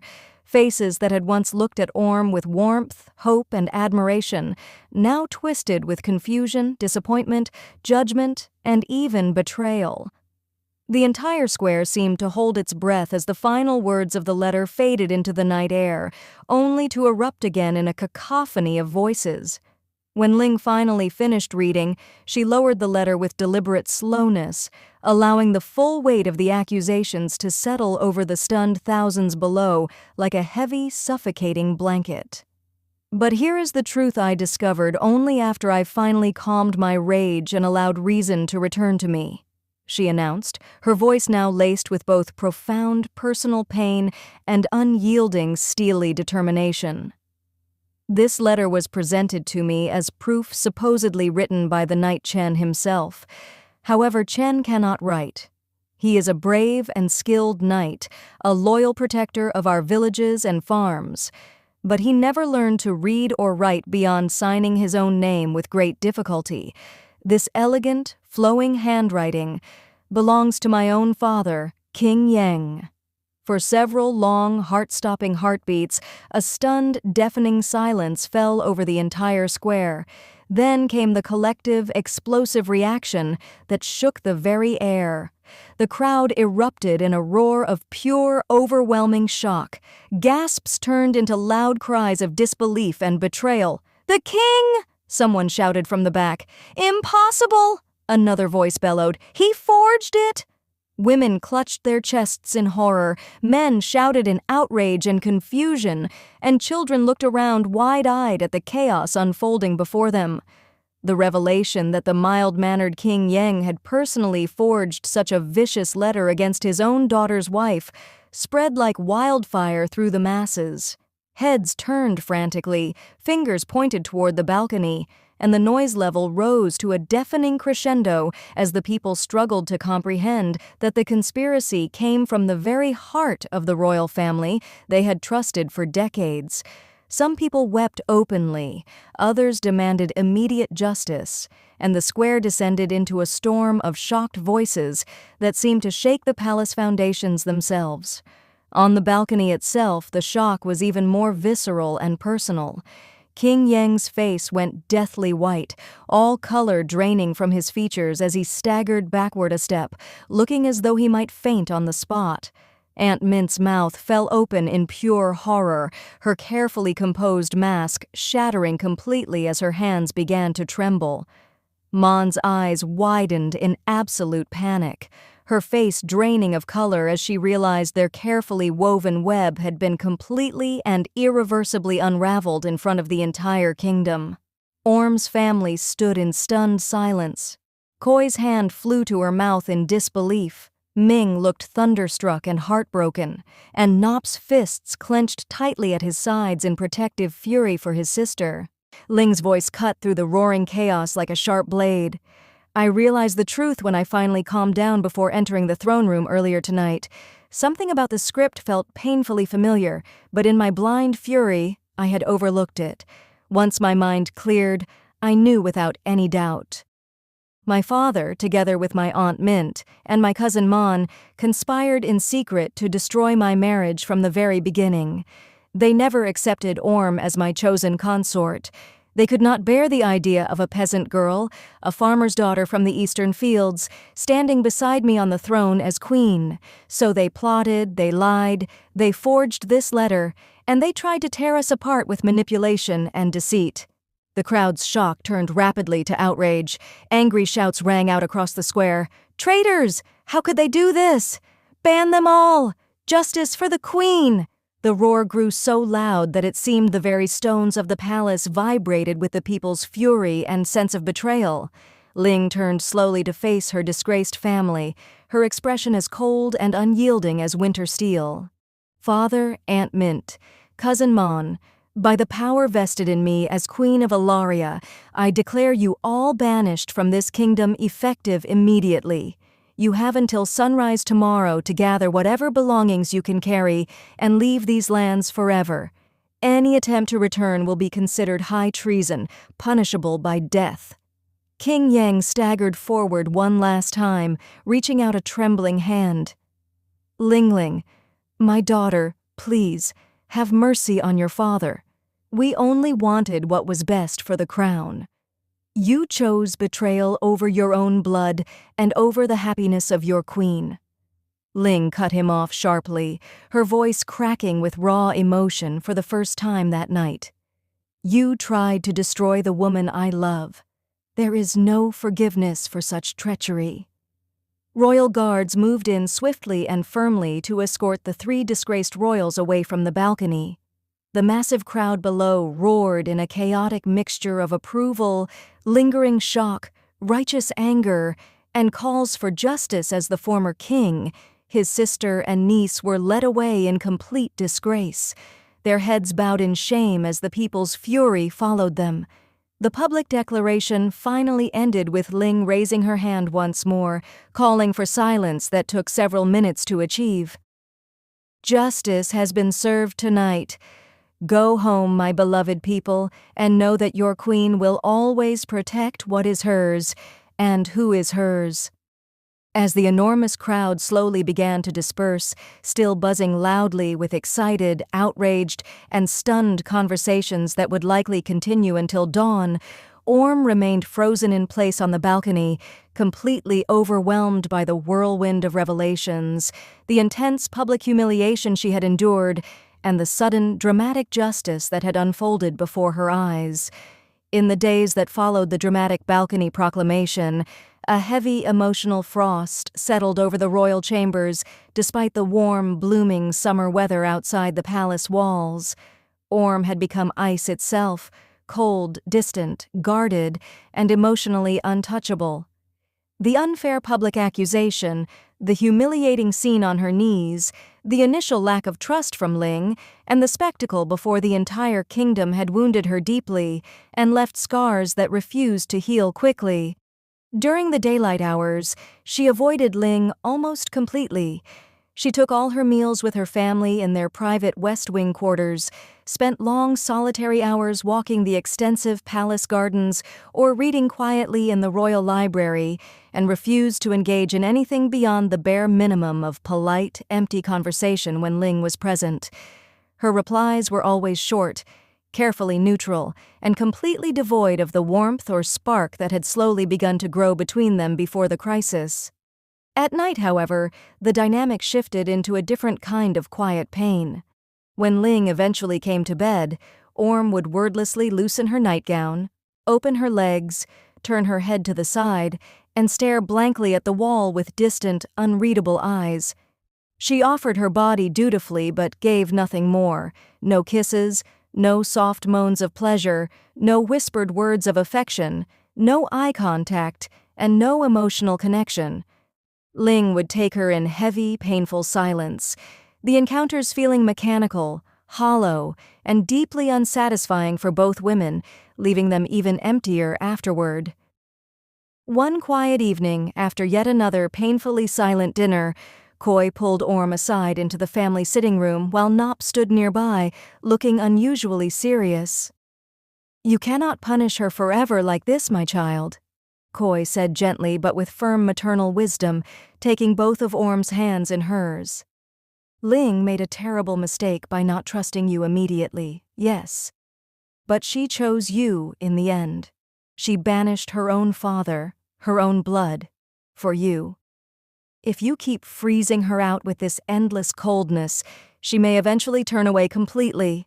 Love needs air and warmth to breathe and grow, not this endless winter you are forcing upon it. Nop nodded, crossing his arms. Sis, I know you're still hurting badly. We all saw how cruelly they treated you on that balcony in front of everyone. But the Queen looks absolutely miserable these days. She watches you constantly when you're not looking, with such sad eyes. Don't let your pride destroy what's left between you two. She's trying. Orm looked away stubbornly, her jaw tight. She didn't believe me at first. She made me get on my knees like a common whore right in our own bedroom. How can I simply forget that kind of pain and humiliation so quickly? The advice from her family lingered in her mind for days, but Orm remained distant and cold, though the ice around her heart had begun to show the faintest cracks.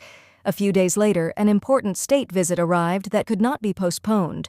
Royals from the neighboring kingdom of Silvana, King Rael and Queen Lyra, came to the palace to strengthen alliances and discuss new trade routes. A grand formal gathering was held in the evening in the palace's magnificent Great Hall, filled with music, fine food, elegant conversation, and political maneuvering. Orm was required to attend as queen consort, dressed in a beautiful but modest sapphire gown that complemented her figure elegantly. Throughout the long evening, she was the picture of graceful politeness toward everyone except Ling. She smiled warmly at the visiting king and queen, engaged in pleasant and animated conversations with various nobles and ambassadors, and even laughed softly at a humorous story told by Queen Lyra about a mischievous court jester back home. But whenever Ling tried to speak directly to her or draw her into a shared conversation, Orm would give only short, neutral answers and quickly turn her attention to someone else in the room, maintaining a polite but unmistakable emotional wall between them. Ling watched her wife with increasingly pained eyes throughout the night. She drank far more wine than was wise, glass after glass, until her steps became unsteady by the end of the evening, her cheeks flushed, and her usually sharp mind dulled by the alcohol. When the guests finally began to retire for the night, Orm and Nop had to support Ling on either side, helping the intoxicated queen make her way back to the royal chambers. Nop assisted until they reached the bedroom door, then gave his sister a meaningful, encouraging look before quietly leaving them alone. Inside the dimly lit royal bedroom, Orm gently guided the drunk queen over to the edge of the large bed and knelt down to help remove her shoes. Ling swayed slightly where she sat, watching Orm with glassy, vulnerable, and heartbreakingly honest eyes. Why can't you love me anymore?" Ling mumbled, her voice heavily slurred but raw with genuine pain. "I banished my own father for you. I chose you over my entire family, over everything I was raised to value. And still, you look at me like I'm nothing, like I'm the monster who bought you and nothing more." Orm paused, her hands stilling on Ling's ankle. She looked up slowly, meeting those hazy, tear-filled eyes for the first time in many days. Something deep inside her chest finally cracked open wide. "Being angry doesn't mean I stopped loving you," Orm said softly, her voice thick with emotion as she rose to sit beside her. "Quite the opposite, actually. I'm angry precisely because I do love you. Because it hurt so much when you didn't trust me right away. Because I needed you to believe in me the same way I'm slowly learning to believe in you again." Ling's eyes filled with fresh tears. She reached down clumsily and cupped Orm's face with both hands. "Then stay with me. Please, don't leave me in this cold anymore." Orm rose fully and gently pushed Ling back onto the bed. This time, when they came together, everything felt profoundly different. There was no cold detachment or mechanical duty. Orm kissed her deeply and tenderly, her hands roaming Ling's body with genuine warmth and care. Ling responded with desperate, needy passion, pulling Orm closer as if terrified she might vanish. They made love slowly, tenderly, and with building passion. Ling's hands explored every inch of Orm's skin with reverence and apology, rather than pure possession. Orm allowed herself to moan softly again, finally letting the walls drop as her fingers tangled in Ling's hair. Waves of real pleasure washed over them both, bringing them to their peaks together. Bodies trembling, names whispered like sacred prayers in the quiet night. Afterward, they lay tangled together in the rumpled silk sheets, Orm resting her head on Ling's chest, listening to the steadying heartbeat beneath her ear. For the first time in many painful days, the silence between them felt peaceful, warm, and full of quiet hope rather than resentment. "I'm so sorry," Ling whispered into Orm's hair, voice still slightly thick from wine and emotion. "I should have trusted you from the very beginning." Orm pressed a soft, lingering kiss to her collarbone. "And I should have given you a real chance to prove yourself sooner instead of punishing you with silence. We both made mistakes. But maybe we can start healing them together now." As sleep finally claimed them both, wrapped safely in each other's arms, the deep wounds of the past week began to heal. Slowly, carefully, but surely. Replaced by the fragile but growing foundations of real trust, mutual respect, and a deeper, more authentic love. Chapter 6. Shadows of Alliance. The royal palace continued to pulse with the vibrant yet carefully calculated energy of the visiting delegation from the Kingdom of Silvana. King Rael and Queen Lyra had extended their stay for several additional days at Queen Lingling's formal invitation, transforming what was originally meant to be a short diplomatic visit into a prolonged, high-stakes negotiation filled with strategy sessions, formal dinners, private meetings, and subtle power plays that could determine the future security and survival of both kingdoms. Servants hurried through the marble corridors, carrying trays of the finest wines, fresh fruits, and documents sealed with royal wax. The air was thick with the scent of polished wood, burning incense, and the faint metallic tang of political tension. The central and most urgent focus of these talks was the forging of a strong military alliance against the increasingly hostile and expansionist Kingdom of Valthor to the east. Valthor's aggressive raids on border villages, burning of farms, kidnapping of citizens, and threats to vital trade routes had become a serious and immediate danger to the stability of the entire region. Without Silvana's promised military support and resources, Ilaria risked facing a devastating war on its own, with villages reduced to ash, crops destroyed, families torn apart, orphaned children left behind, and countless innocent lives lost in the coming conflict. In the Grand Council chamber, warm golden sunlight streamed through the tall arched windows, lined with heavy emerald velvet curtains, illuminating a long, polished oak table covered with detailed maps of the contested border regions, stacks of military reports written in fine script, troop movement diagrams, supply line calculations, and numerous scrolls containing proposed treaty terms and alliance conditions.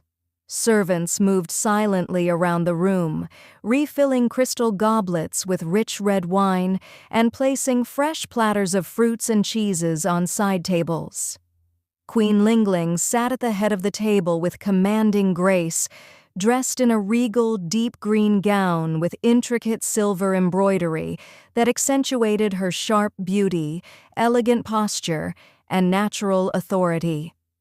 To her right sat Queen Lyra, a strikingly beautiful and highly ambitious woman in her late 20s with high cheekbones, lustrous auburn hair pinned in an elegant updo, and piercing green eyes that seemed to observe and calculate everything around her.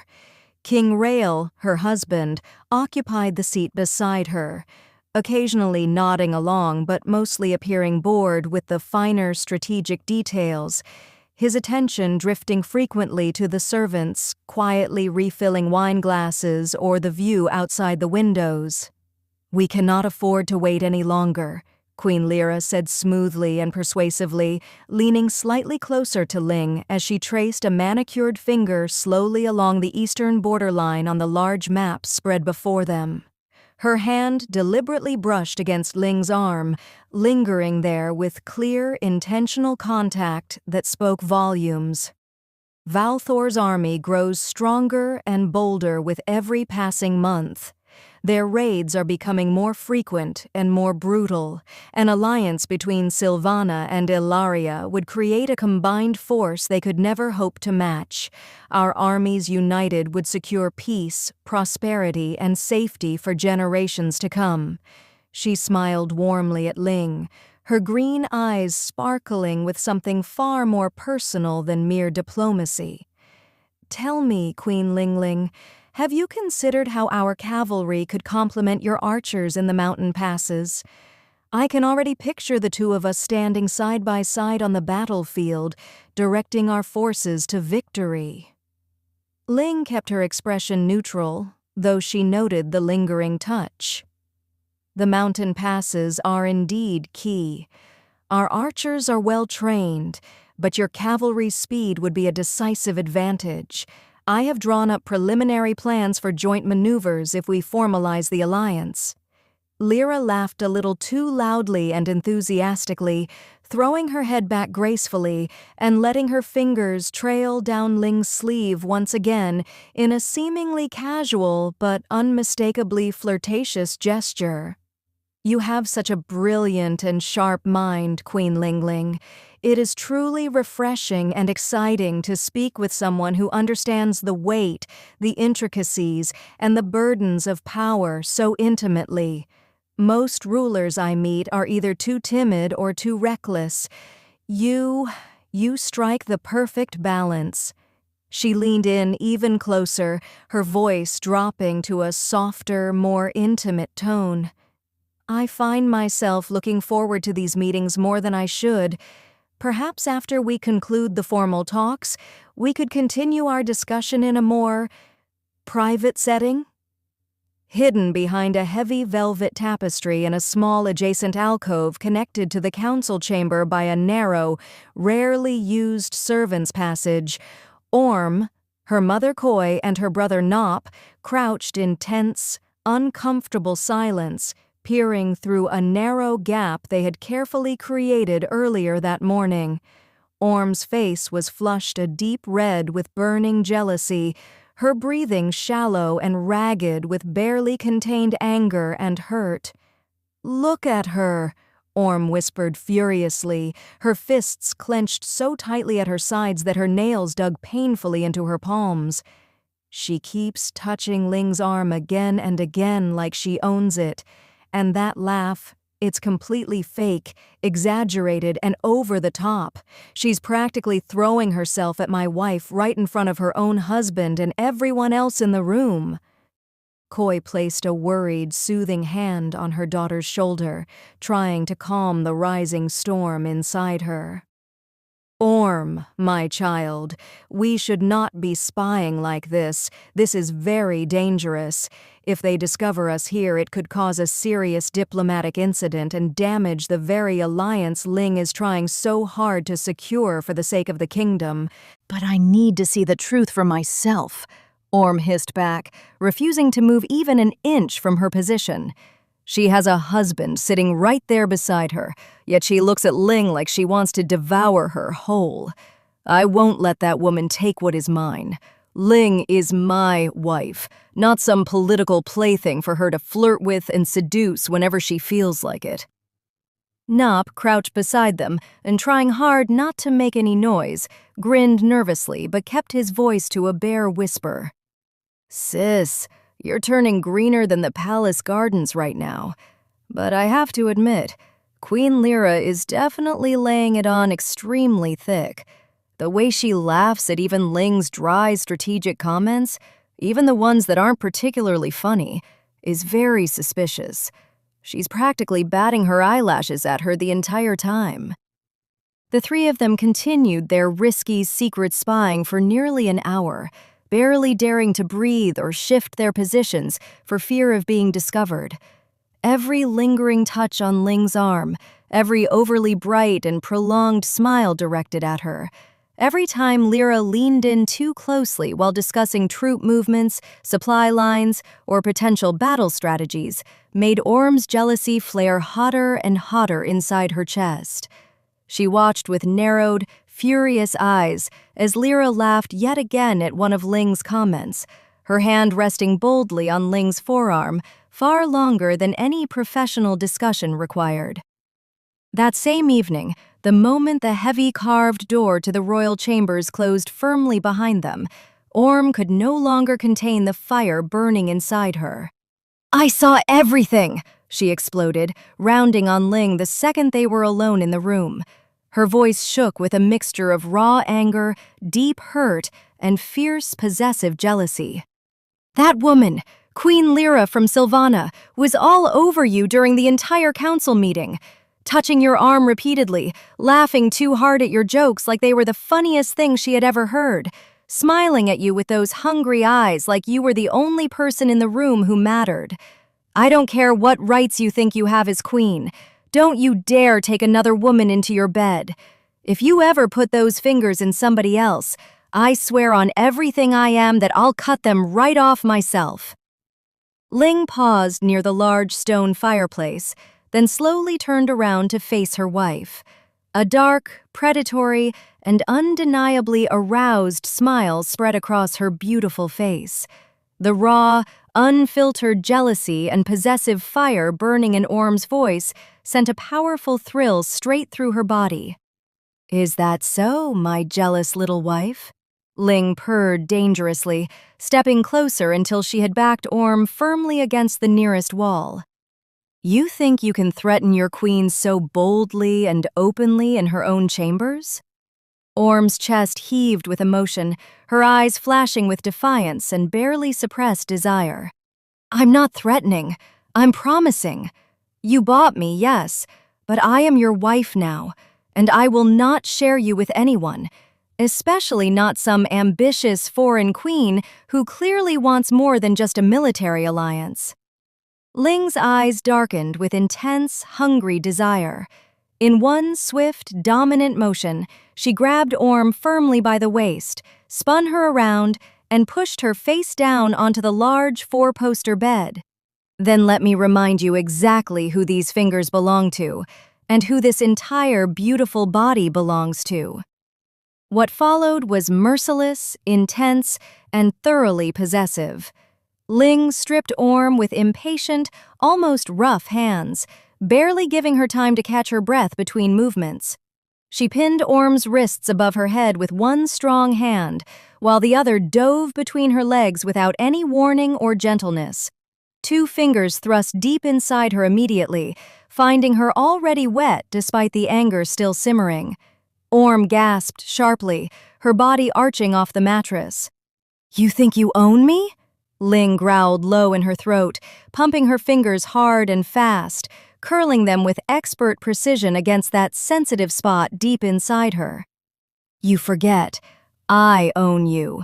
Every inch of this beautiful body is mine to use whenever and however I want." Orm moaned helplessly, her hips rocking back against Ling's hand, despite the fury still burning inside her.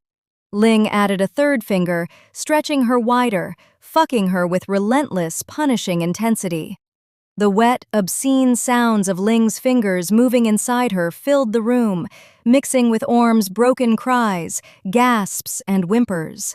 Ling showed absolutely no mercy, driving her higher and higher, but cruelly refusing to let her reach release easily. Every time Orm neared the edge of climax, Ling would deliberately slow her movements or pull back completely, drawing out the sweet, agonizing torment until Orm was sobbing with desperate need, tears of frustration and overwhelming pleasure streaking down her flushed face.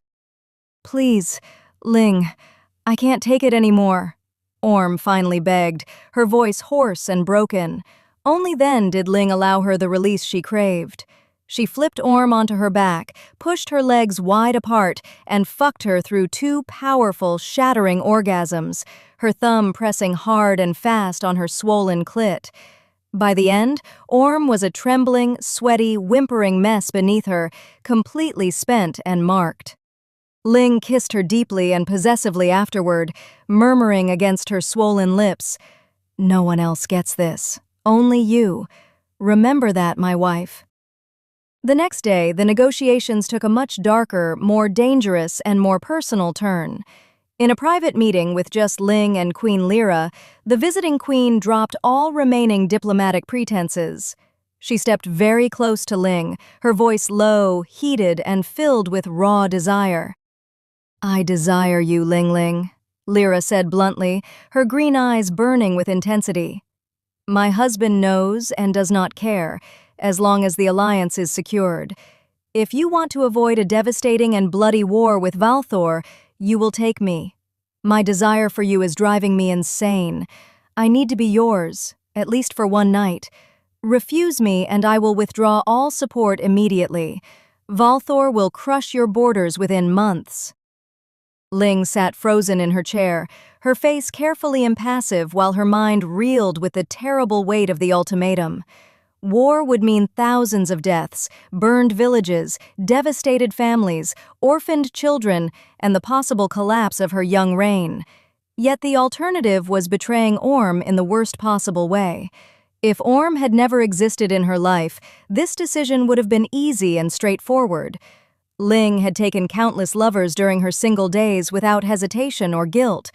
But now she was trapped in an impossible, heart-wrenching dilemma.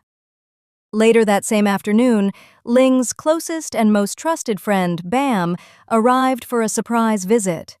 The 2 women walked together through the private royal gardens, far from any listening ears or prying eyes. The gardens were in full bloom, with roses climbing trellises and fountains bubbling softly in the background. Ling poured out the entire complicated situation: Queen Lyra's blatant flirting, the cold ultimatum, her deepening love for Orm, and the terrible choice now weighing heavily on her shoulders. Bam listened carefully and thoughtfully, then sighed deeply. "This is how kingdom politics works, Ling. Sometimes deception and sacrifice are necessary for the greater good of the realm. The safety of your people and the future of your kingdom must come first. Find a way to satisfy her without actually giving yourself to her. There are always creative solutions in these kinds of delicate matters." Ling stopped walking and turned to face her friend. "You make it sound so simple, Bam. But Orm, she has already been hurt so much. If she finds out I even considered this—" "She won't find out if you handle it carefully," Bam replied, placing a reassuring hand on Ling's shoulder. "You are the queen. Your duty is to your people first. Orm is strong. She will understand eventually. Think of the lives you will save by securing this alliance. One night of deception could prevent years of war." Ling remained silent for a long moment, staring at the blooming roses. "You're right.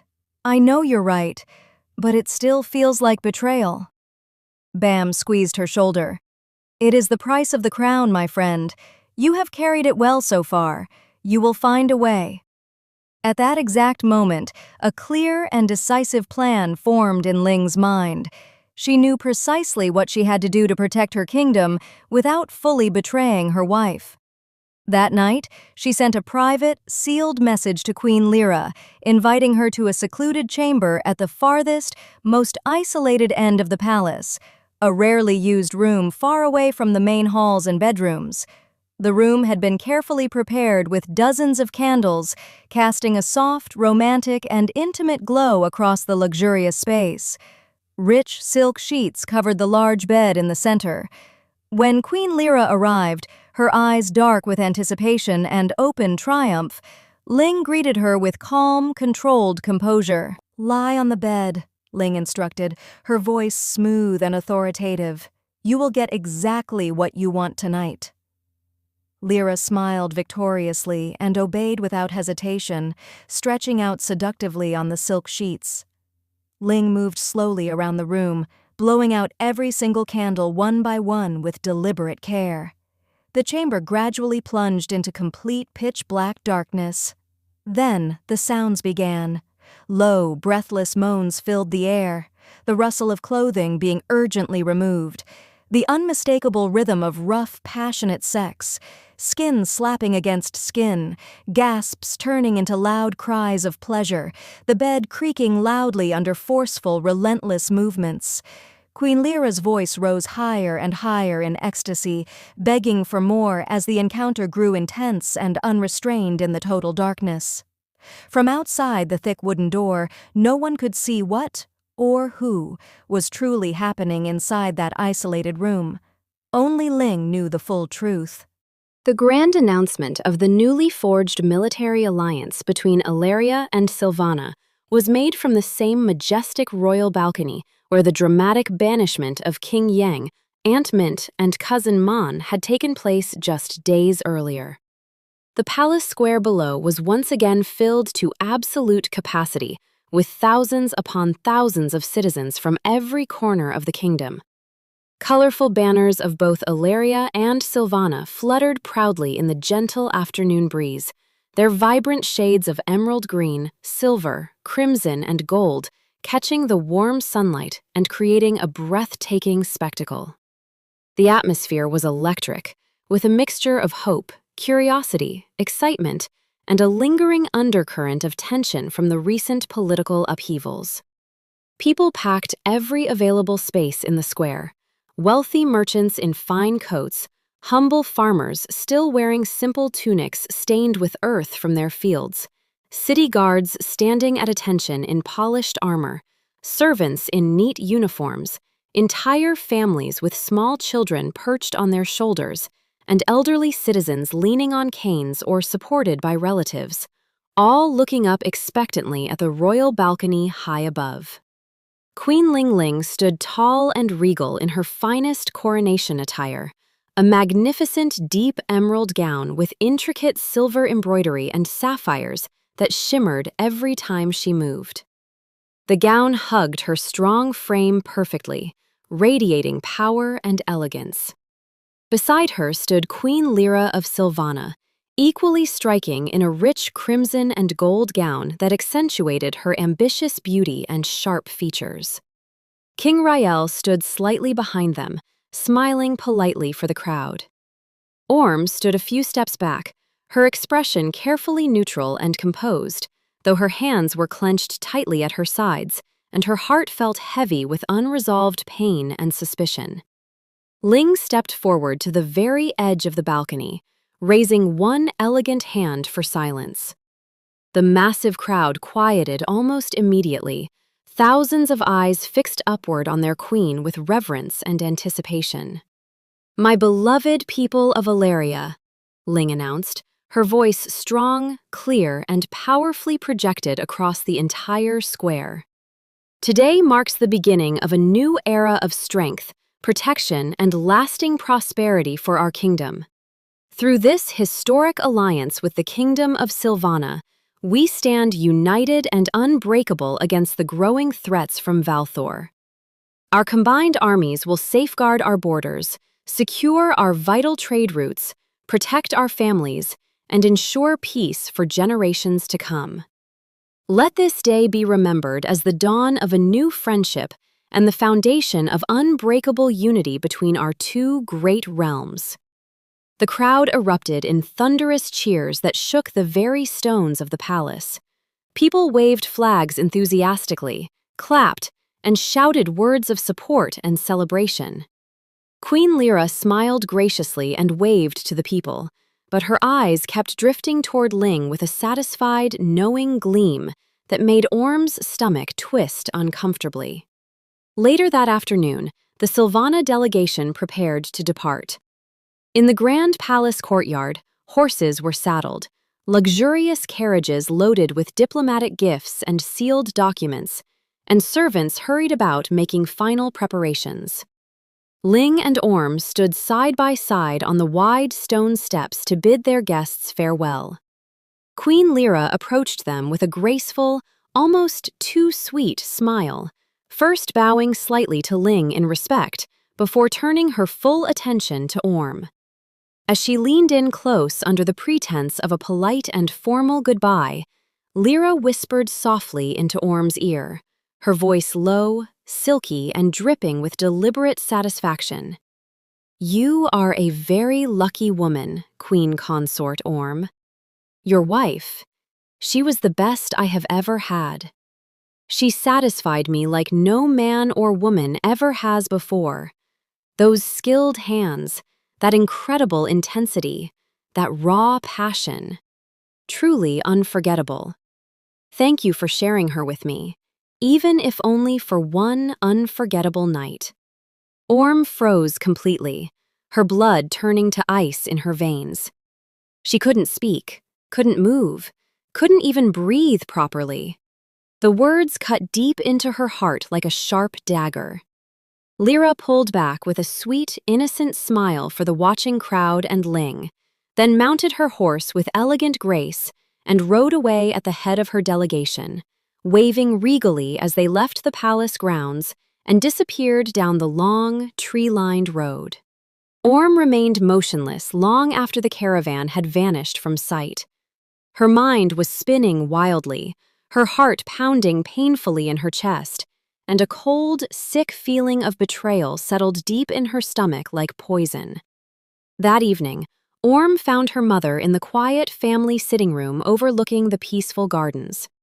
Koi was embroidering quietly by the window, the soft light casting gentle shadows across her kind, weathered face. Orm sat down heavily beside her, her face pale and drawn with exhaustion and pain. "Mother, Queen Lyra whispered something to me before she left," Orm said, her voice barely above a whisper, trembling slightly. "She said Ling was the best she ever had, that she satisfied her like no man or woman ever has, that her hands and passion were unforgettable. Do you think it's true? Did Ling really sleep with her that night in the isolated chamber? The thought is eating me alive." Koi set down her embroidery needle carefully and took both of Orm's hands in her warm, comforting ones. She looked into her daughter's eyes with gentle wisdom and love. "My dear child, I truly doubt it is true. Ling has been fighting so hard for this alliance to protect the kingdom and all of us. But she loves you deeply in her own way. I cannot believe she would betray you so easily after everything the two of you have been through together. Words can be weapons, especially from someone as cunning as Queen Lyra. Do not let them poison your heart without real proof. Trust your instincts, but do not let jealousy blind you completely." "But what if she did?" Orm whispered, tears filling her eyes as her voice cracked with emotion. "What if she really sacrificed our marriage for the sake of the kingdom? The thought is torturing me day and night, Mother. I can't stop imagining her with Lyra in that room. I can't eat. I can't sleep. It hurts so much." The seed of doubt planted by Lyra's cruel whisper had taken root and was growing rapidly inside Orm's heart. Over the following days, the idea tortured Orm relentlessly, like a thorn embedded deep in her chest. She became obsessed with finding the truth. She began quietly interrogating the palace maids whenever she could find them alone in the corridors or laundry rooms. Most of them denied seeing or hearing anything unusual, looking nervous and uncomfortable under her questioning. But one young maid finally broke down in the laundry room, her hands twisting anxiously in her apron as she avoided Orm's eyes. I saw them, Your Highness," the maid confessed nervously, her voice shaking. "Queen Ling and Queen Lyra went into the isolated chamber at the far end of the East Wing that night. Later, Another maid and I passed by the corridor and heard moans. Loud moans of pleasure coming from inside the room. It went on for a long time. We didn't dare stay to listen more, but it was clear what was happening.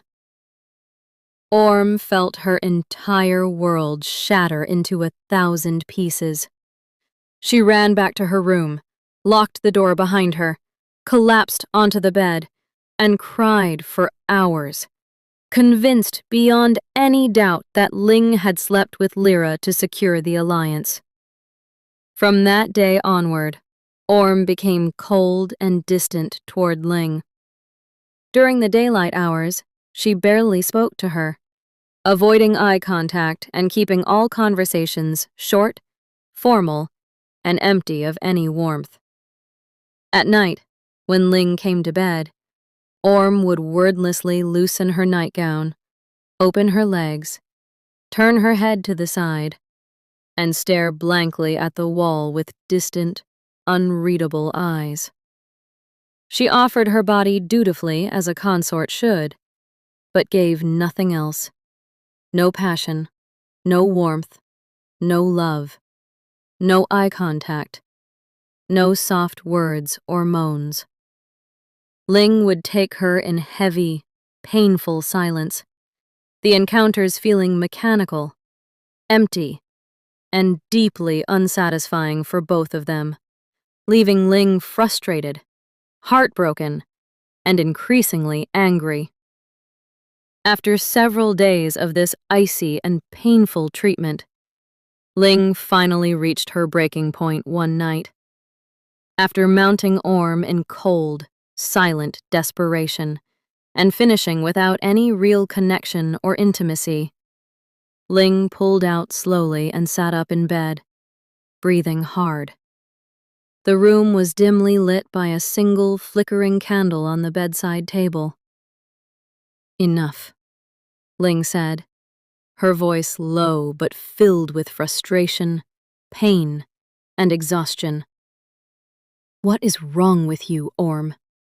You have been like ice for days now.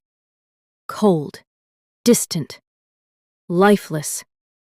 You barely speak to me during the day. You avoid me at every turn.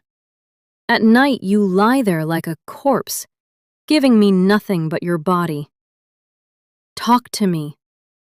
Tell me what is truly going on inside that head of yours. I deserve at least that much." Orm turned her head further away, staring at the wall, her voice flat, bitter, and exhausted. "What do you expect from me, Ling? You bought a bride. You paid gold for me like I was livestock at the market. What do you expect from a purchased wife? I do whatever you want. I open my legs when you command it. I fulfill my duties as your consort. But you decide everything for everyone around you. You use people as tools to get what you want. You show them no real respect. You simply expect to get respect and love because you wear the crown.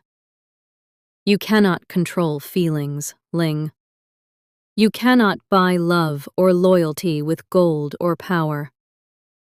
You can only command obedience." Ling's eyes flashed with hurt and anger. She leaned over Orm, forcing her to meet her gaze. "Is that really how you see me? After everything we have been through? After I banished my own father for you? After I chose you over my blood, over tradition, over everything I was raised to value? I have fought for this marriage every single day. I have fought for you. And still you treat me like the villain who only purchased you and nothing more?" Orm sat up slowly, pulling the sheet around herself, her voice rising with pent-up emotion. "Yes, because that is exactly what you did. You saw me on the farm and decided I was yours to buy. You didn't ask me, you didn't court me, you paid my parents' gold and declared me your wife, and now you expect me to love you, to trust you completely, when you couldn't even trust me when that letter appeared, when you made me get on my knees like a whore in our own bedroom because you believed I had betrayed you? And now this, This rumor that you slept with Queen Lyra to secure your precious alliance. How am I supposed to feel, Ling? Tell me. How am I supposed to open my heart to you when you treat me like property? Ling stared at her for a long, heavy moment, the silence between them thick and painful. Finally, she nodded slowly, her expression closing off completely. Very well. If that is how you truly feel, I will not force you to stay. I will arrange for you and your family to move to the Summer Palace.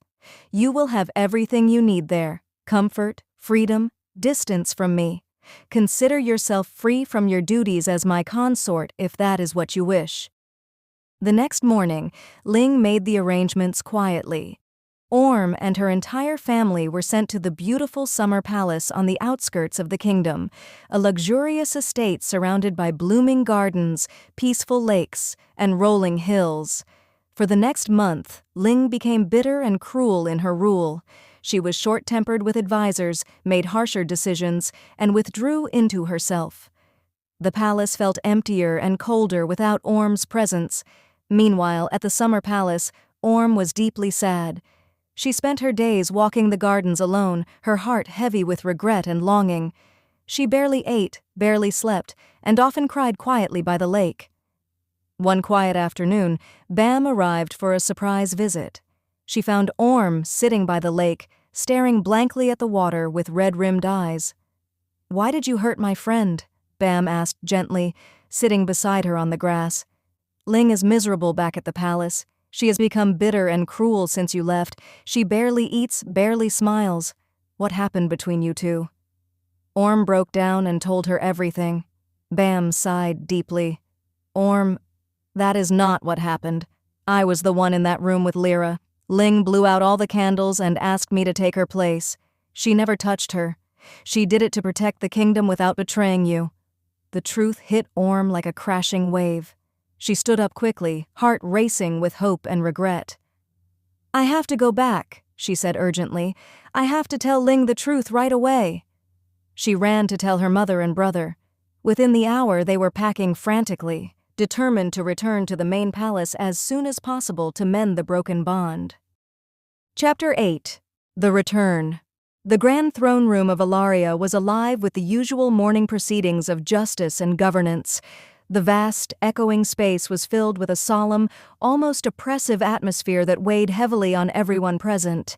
Warm, golden sunlight filtered through the tall, stained-glass windows, depicting ancient queens leading armies to victory and wise rulers dispensing fair judgment, casting long, colorful patterns of red, gold, blue, and emerald across the polished marble floor. The light danced and shifted with every slight movement in the room, creating beautiful but serious mosaics that seemed to mirror the gravity of the proceedings.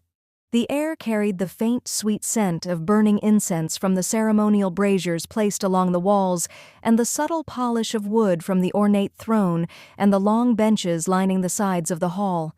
Ling sat upon the high, carved throne at the far end of the room, her posture straight and commanding, though her expression was darker and more impatient than it had been in recent weeks. The month without Orm had hardened something deep inside her.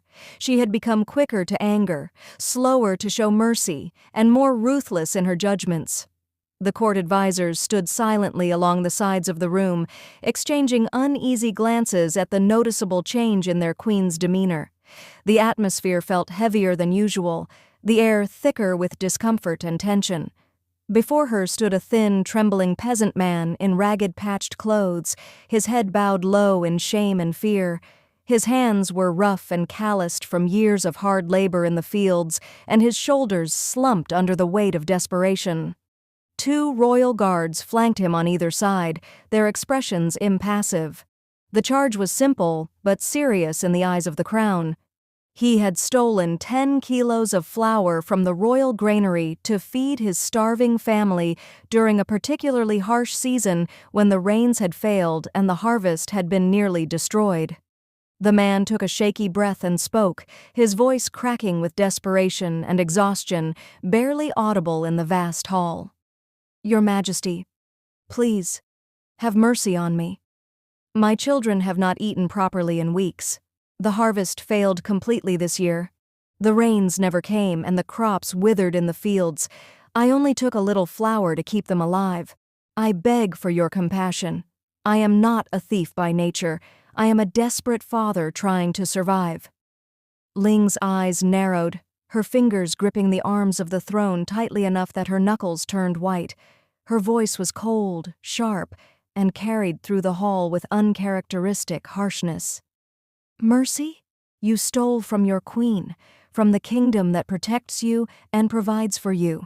If every desperate man thought he could simply take what he wanted without consequence, there would be nothing but chaos and anarchy. You will pay for this crime by working in the palace kitchens and storerooms for free every single day from sunrise to sunset for the next 2 years. No wages, no excuses, no days off. Even if that means you cannot work your own fields or find other work to feed your family. Let this be a harsh lesson to all who would dare steal from the crown." The man fell to his knees, sobbing openly, his body shaking with grief. "Please, Your Majesty, my wife is ill and cannot work. My children will starve without me. Have pity on them even if you have none for me. I will do anything else, anything, but do not take away my ability to feed them. I beg you, Your Majesty, show me the mercy I know you are capable of." "I have shown enough pity lately," Ling cut him off harshly, her tone colder than the court had ever heard from her before. "Take him away and begin his sentence immediately. Let the kingdom see what happens to those who steal from their queen." The guards moved to drag the sobbing man out. The entire court was deathly silent, many advisors exchanging worried and uneasy glances. This was not the Ling they had known before Orm left, the queen who had once balanced strict justice with compassion and understanding. The room felt heavier, the air thicker with discomfort and tension. At that exact moment, the heavy double doors at the far end of the throne room swung open with a loud, echoing creak that cut through the silence like a thunderclap. Orm stood there in the doorway, breathing hard from the hurried journey back to the main palace, her simple traveling cloak still dusty from the long road. Behind her were Koi, Ming, and Nop, looking nervous but determined. The entire room fell into stunned, absolute silence. Even the guards froze in place, the peasant man still on his knees sobbing quietly. Ling's eyes widened dramatically. For a second, the cold mask she had worn for the past month cracked completely, revealing a storm of raw emotion, surprise, longing, pain, relief, and hope, all flashing across her face at once. Orm stepped forward into the throne room without hesitation, her voice steady but filled with urgency and emotion. "Stop this at once, Ling. Reverse your decision immediately. This man stole flour out of pure desperation to feed his starving children. Punishing him by taking away his ability to provide for his family is cruel and heartless. You are better than this. The queen I know and love is better than this. Show him the mercy you have shown me time and time again." Ling rose slowly from the throne, her expression hardening again as she tried to regain control. "You have no business interfering in matters of state, Orm. You chose to leave. You chose the summer palace and your freedom from my decisions, the very decisions that have apparently harmed you so much. Go back there. This is no longer your concern or your place to question." The court held its collective breath. The guards paused, the peasant man still on his knees sobbing quietly, and everyone waited to see what would happen next. Orm continued walking further into the room, her eyes locked firmly on Ling's. "Your decisions may have harmed many people, Ling. I will not deny that. But they have not harmed me. Not truly. Because the best decision you ever made, the single greatest decision of my entire life, was choosing me, marrying me, making me your wife. Even when I fought it with all my strength, even when I was angry and stubborn, that choice changed everything for me. It gave me you. It gave me a life I never imagined possible, a home I never thought I would have, and a love I never believed I deserved." Ling's breath caught visibly. Tears glistened in her eyes as she stepped down from the throne. Orm's voice softened but remained steady and sincere. "But you also made a bad decision when you didn't tell me the full truth about Queen Lyra. You allowed Bam and you to deceive me. You let me believe you had touched another woman. That pain made me want to hurt you as much as possible. I became cold. I pushed you away. I said things I deeply regret. But I am here now because I finally know the truth. Bam told me everything. You never touched Lyra. You protected the kingdom and protected my heart at the same time. You found a way to do both without breaking us. Tears of joy and overwhelming relief spilled down Ling's cheeks. She descended the remaining steps quickly and pulled Orm into her arms, holding her tightly as if afraid she might disappear again. The entire court watched in stunned, respectful silence. "Everyone out," Ling ordered, her voice thick with emotion but still carrying royal authority. "Clear the throne room immediately. Leave us alone. Now." Servants and guards bowed deeply and hurried out, closing the heavy doors behind them until only Ling and Orm remained in the vast, sunlit space. Ling didn't waste another second. She kissed Orm deeply and passionately, pouring all the longing, pain, and love of the past month into it. Her hands roamed over Orm's body as if relearning every curve and line. She pushed Orm gently down onto the thick, luxurious carpet in front of the throne, following her to the floor without breaking the kiss. "I missed you so much," Ling whispered against her lips, her hands already working to loosen Orm's dress. "Every night, every day, every moment. I was lost without you. The palace felt empty. I felt empty. I became someone I didn't recognize without you by my side." They made love right there on the throne room floor, slow and tender at first, then growing urgent and passionate. Ling worshipped every inch of Orm's body with her mouth and hands, drawing out soft moans and gasps of pleasure. Orm arched into her touch, fingers tangling in Ling's hair, finally allowing herself to feel everything she had suppressed for so long. When they reached their peaks together, it was with whispered names, trembling bodies, and tears of joy and release. The emotional catharsis was as powerful as the physical one. In the days that followed, the two wives were happier than they had ever been. Ling returned fully to being the kind, fair, and compassionate queen she had been before the separation. She repealed several harsh sentences, listened more carefully to her people's pleas, smiled more freely in court, and brought back the warmth that had been missing from the palace. The entire kingdom seemed to breathe easier. Ling's passion for Orm, however, had only grown stronger during their time apart. She pursued her wife constantly, unable to keep her hands off her. In the gardens, she would sneak up behind Orm, lift her dress, and finger her from behind until Orm was biting her lip to stay quiet. In the library, she would bend Orm over a reading table and take her with skilled fingers. In the corridors, she pulled her into hidden alcoves for quick, heated kisses and touches.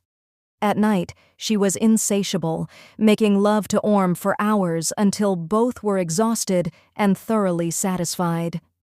One sunny afternoon in their private chambers, Orm laughed breathlessly as Ling pinned her against the wall again.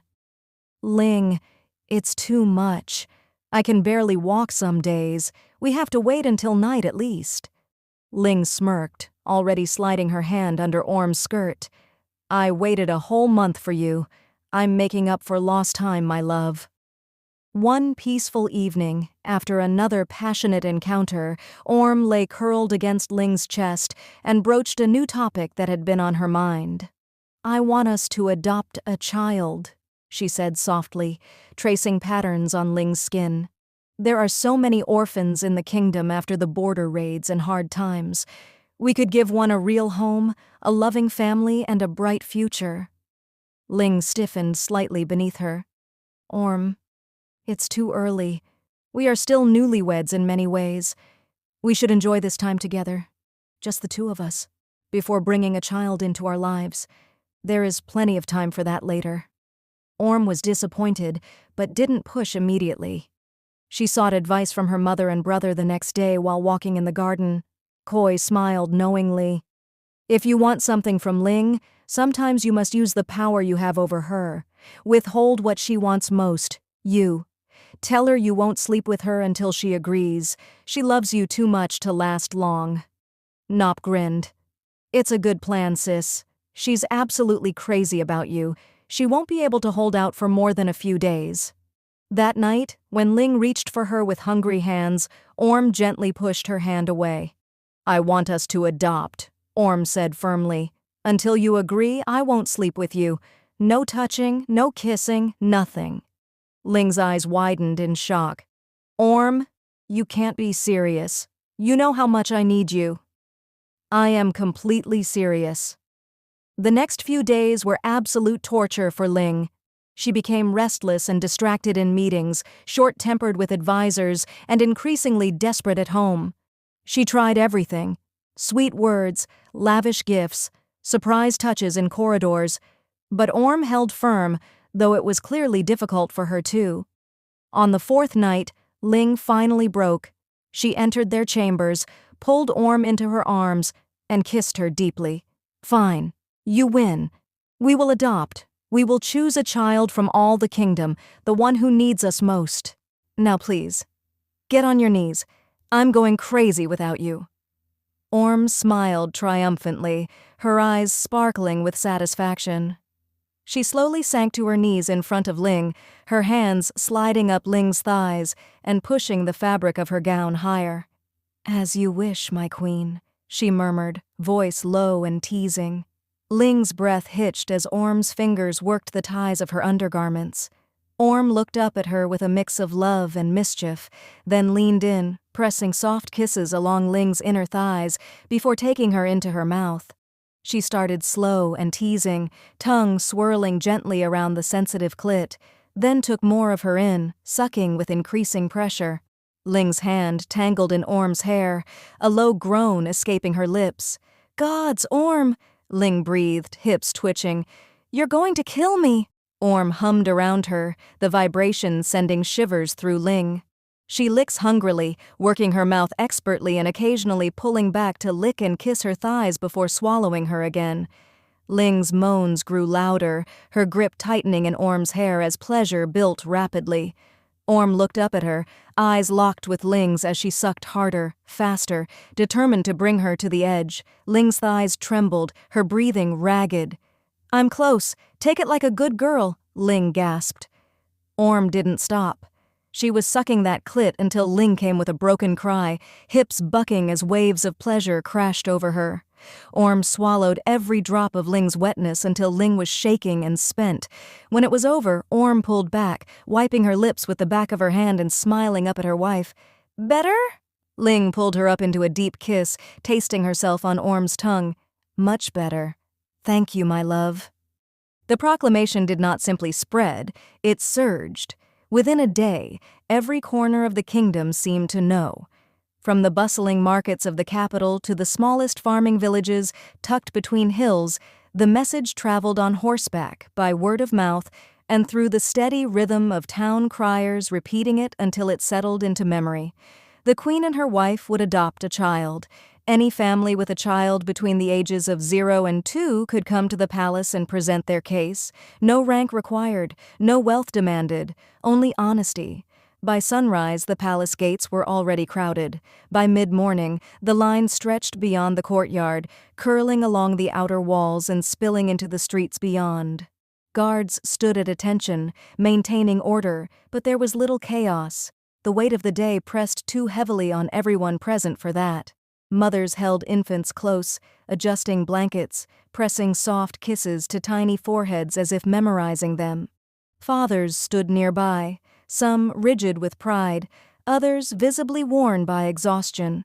Toddlers shifted restlessly, clinging to skirts or reaching toward unfamiliar faces with innocent curiosity.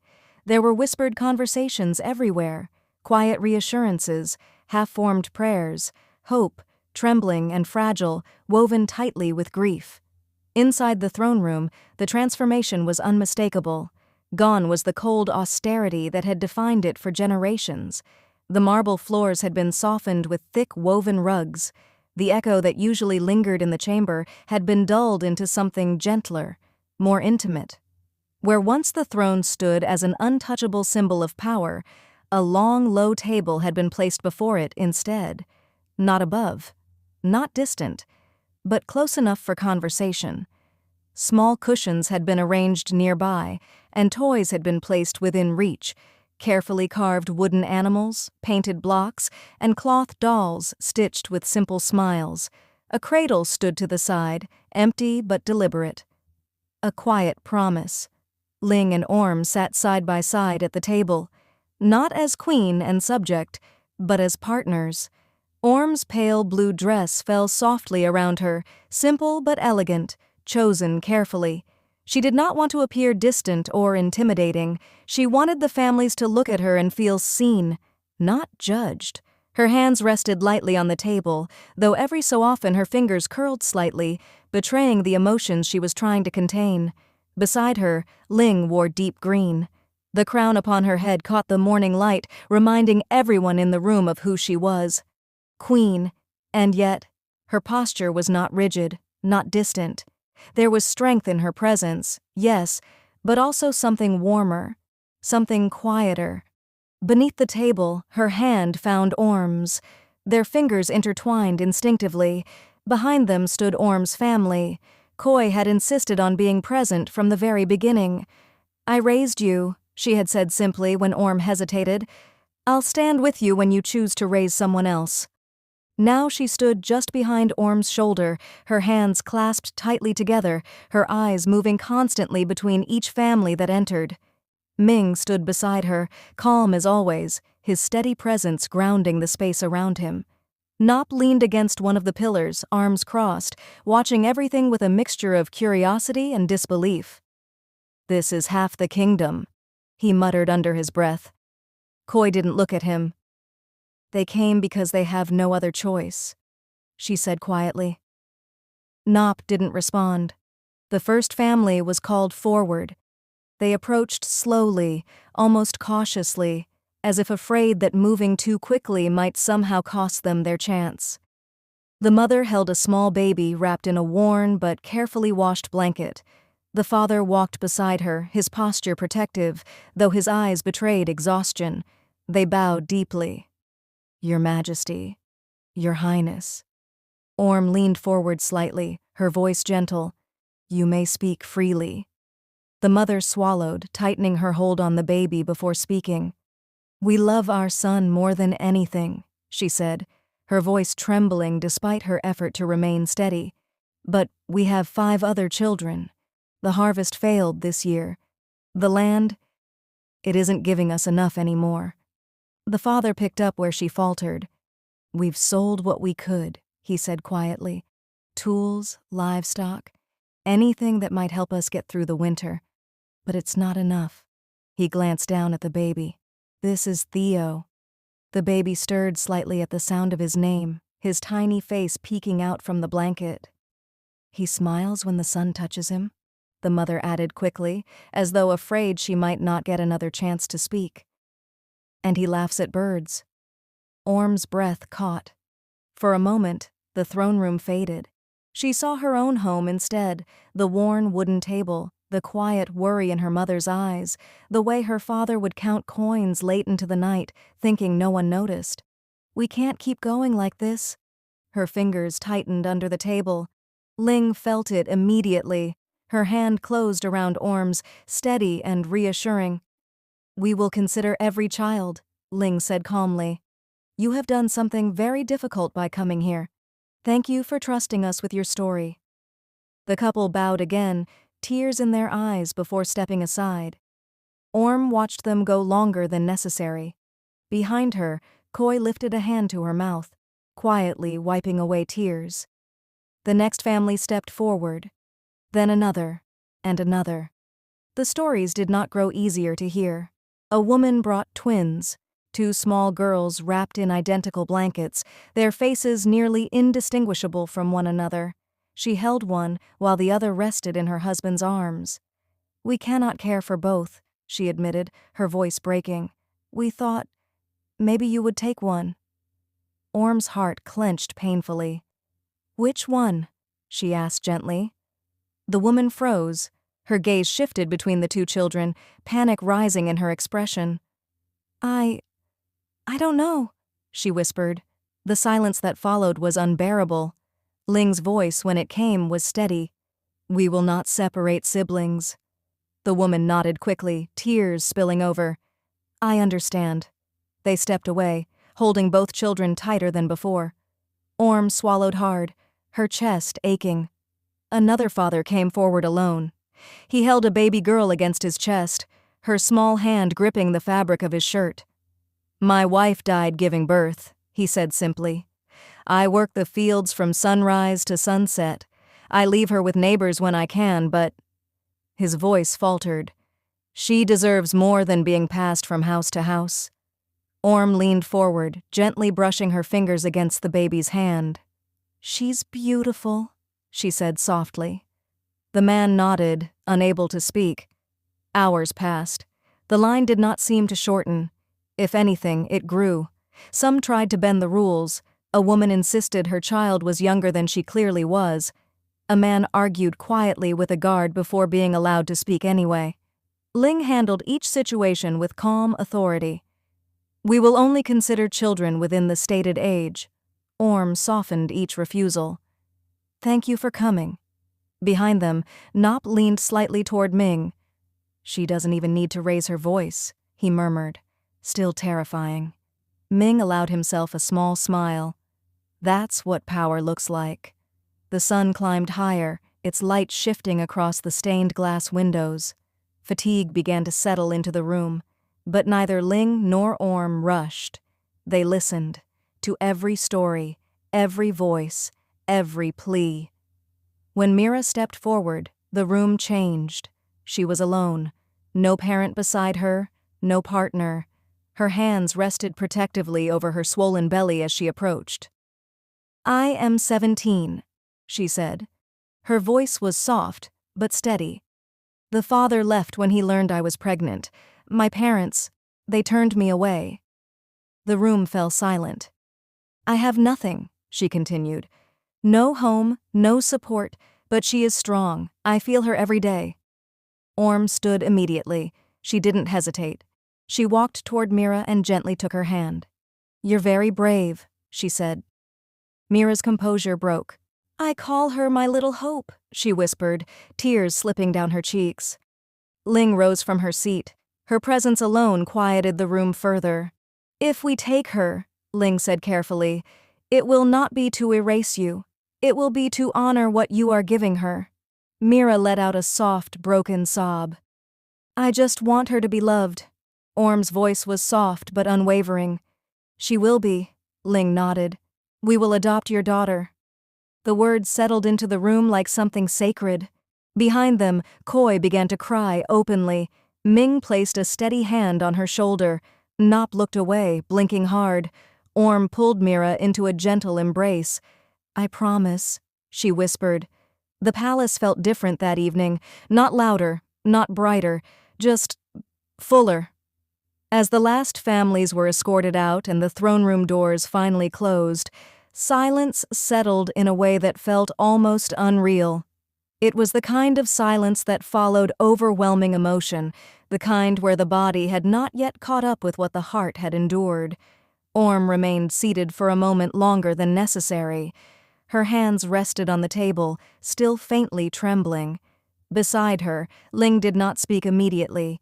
She simply stayed there, present, grounded, until finally she exhaled slowly. That was more than I expected, she admitted quietly. Orm gave a small, tired nod. Me too. Behind them, Koi let out a long breath, as if she had been holding it all day. I thought I understood poverty, she said softly, but seeing it like that, all at once. Her voice trailed off. Ming placed a hand gently on her shoulder. Nope, unusually quiet, looked away. Yeah, he muttered, that was a lot. The nursery was prepared immediately, not by servants alone. This time, Orm's family insisted on helping. Koi entered first, scanning the room with sharp eyes. This blanket is too thin, she declared immediately, lifting one corner. Orm blinked. It's layered. It still isn't enough, Koi replied, already adjusting it. Ling watched this exchange from the doorway, lips curving slightly. Ming began assembling the crib without waiting for instruction, checking each joint twice, ensuring it was perfectly secure. Nop wandered in and out, pretending disinterest. "This place is bigger than our house," he muttered. "The baby's going to think she's a princess or something." Orm glanced at him. "She is a princess," she said simply. Nop paused, then shrugged. "Fair." Orm moved slowly around the nursery, touching each item as if trying to make it real. Tiny clothes folded neatly, soft blankets stacked in corners, a carved wooden mobile hanging above the crib. She hesitated at it. "This feels too prepared," she whispered. Ling stepped closer. "There is no such thing as too prepared for a child," she said gently. Orm looked at her. Something softened in her expression. "You sound like my mother," she said quietly. From across the room, Koi looked up sharply. "I'll take that as a compliment," she said. Orm smiled faintly. "It is." That night, when the palace quieted, Ling and Orm returned to their chambers. The weight of the day lingered between them. Orm sat on the edge of the bed, her hands folded tightly in her lap. Ling watched her for a moment before speaking. "You didn't say much after Mira," she said softly. Orm exhaled. "I couldn't stop thinking about her," she admitted. "About all of them." She looked down. "I kept seeing my mother in her place." A pause. "And yours in mine." Ling's expression shifted slightly. She crossed the room and sat beside her. "You did something good today," she said quietly. Orm gave a small, uncertain laugh. "I hope so." Ling took her hand. "You did." A silence settled between them, not uncomfortable but heavy with shared understanding. Then Orm spoke again, quieter. "I didn't know it would feel like this," she said. "Choosing a child." Ling glanced at her. "Like what?" Orm hesitated. "Like you're holding the whole world in your hands and still not feeling like it's enough." Ling squeezed her hand. "That means you understand it," she said. "Not everyone does." The shift came suddenly. A knock, urgent footsteps. A messenger entered before dawn had fully broken. "Your Majesty," he said breathlessly, "the eastern border has been attacked." Silence fell instantly. Ling stood. Details. "Valthor forces. Multiple villages already burned. Our troops are holding, but they need reinforcements." Orm felt her stomach drop. Ling did not hesitate. "Prepare my armor." The messenger bowed and left quickly. In their chambers, silence returned, but heavier now. Orm stood as Ling began dressing. Her hands moved automatically to help fasten straps, adjust armor plates, secure the pieces she had seen her wear before, but never like this. Not for war, not leaving. "Come back," Orm said suddenly. Her voice was quiet, but it cracked slightly at the end. Ling paused. She turned. For a moment, she simply looked at her. Then she reached up and cupped Orm's face. "I will," she said firmly. "I promise you." Orm's eyes burned. "That's not enough," she whispered. Ling leaned forward and pressed her forehead to hers. "It has to be." A long silence. Then Ling kissed her. Slow, deep, not rushed, not casual. A promise written without words. When she pulled back, she didn't hesitate again. "I love you," she said. Orm closed her eyes briefly. "I love you too." The courtyard was cold when they stepped outside. The sky still gray with early morning light. Soldiers were already assembled, horses ready, banners still. Behind them stood Orm's family again. Koi's hands were clenched tightly. Ming stood steady, though his jaw was tight. Nop looked unusually serious. "This is stupid," he muttered under his breath. "Come back alive, okay?" Ling looked at him briefly. "I intend to." Nop nodded once. "That's the correct answer." Koi stepped forward, gently touching Orm's arm as Ling mounted her horse. "She'll come back," she said softly. Orm nodded, though her eyes were fixed on Ling. Ling looked back one last time. Their eyes met, and then she left. Days passed, then weeks. The palace changed again. Not into joy this time, but into waiting. Orm continued preparing for the baby, but everything felt slower now, heavy. Koi stayed close to her constantly, sometimes sitting with her in silence. Ming checked doors and windows more often than necessary.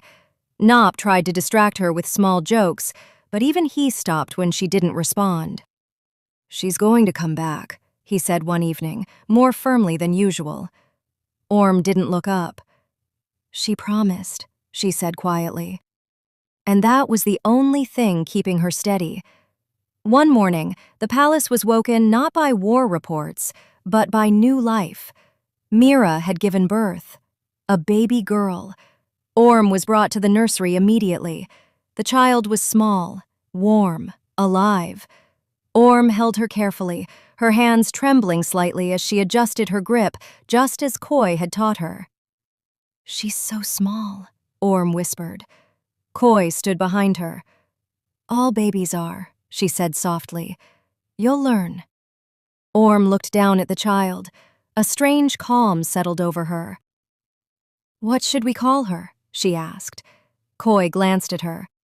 "You decide," she said gently. Orm hesitated. Then, "Ilara," she whispered. The name settled, like it belonged. That night, Orm wrote her first letter in days. Not to the council, not to herself, to Ling. Her handwriting trembled slightly. She wrote about the baby, about Koi's constant hovering instructions, about Nop arguing with guards over nothing, about Ming fixing things that weren't broken, and at the end, "We are waiting for you."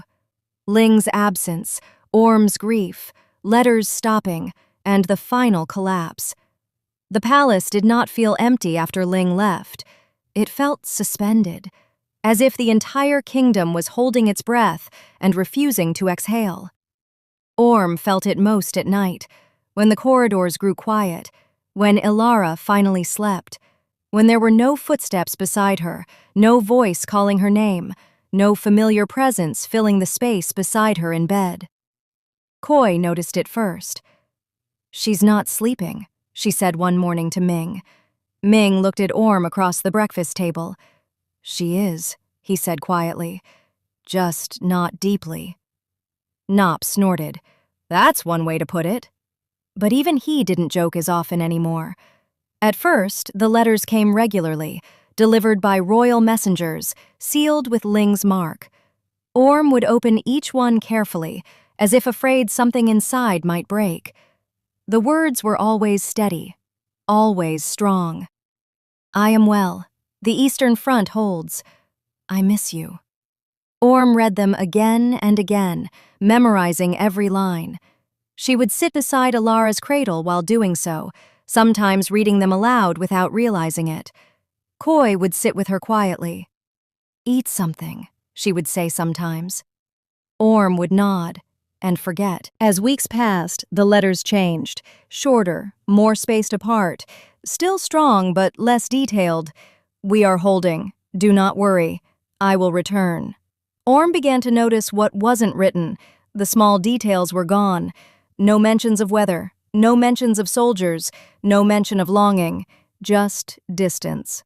One evening, Orm sat alone in the nursery long after Ilara had fallen asleep.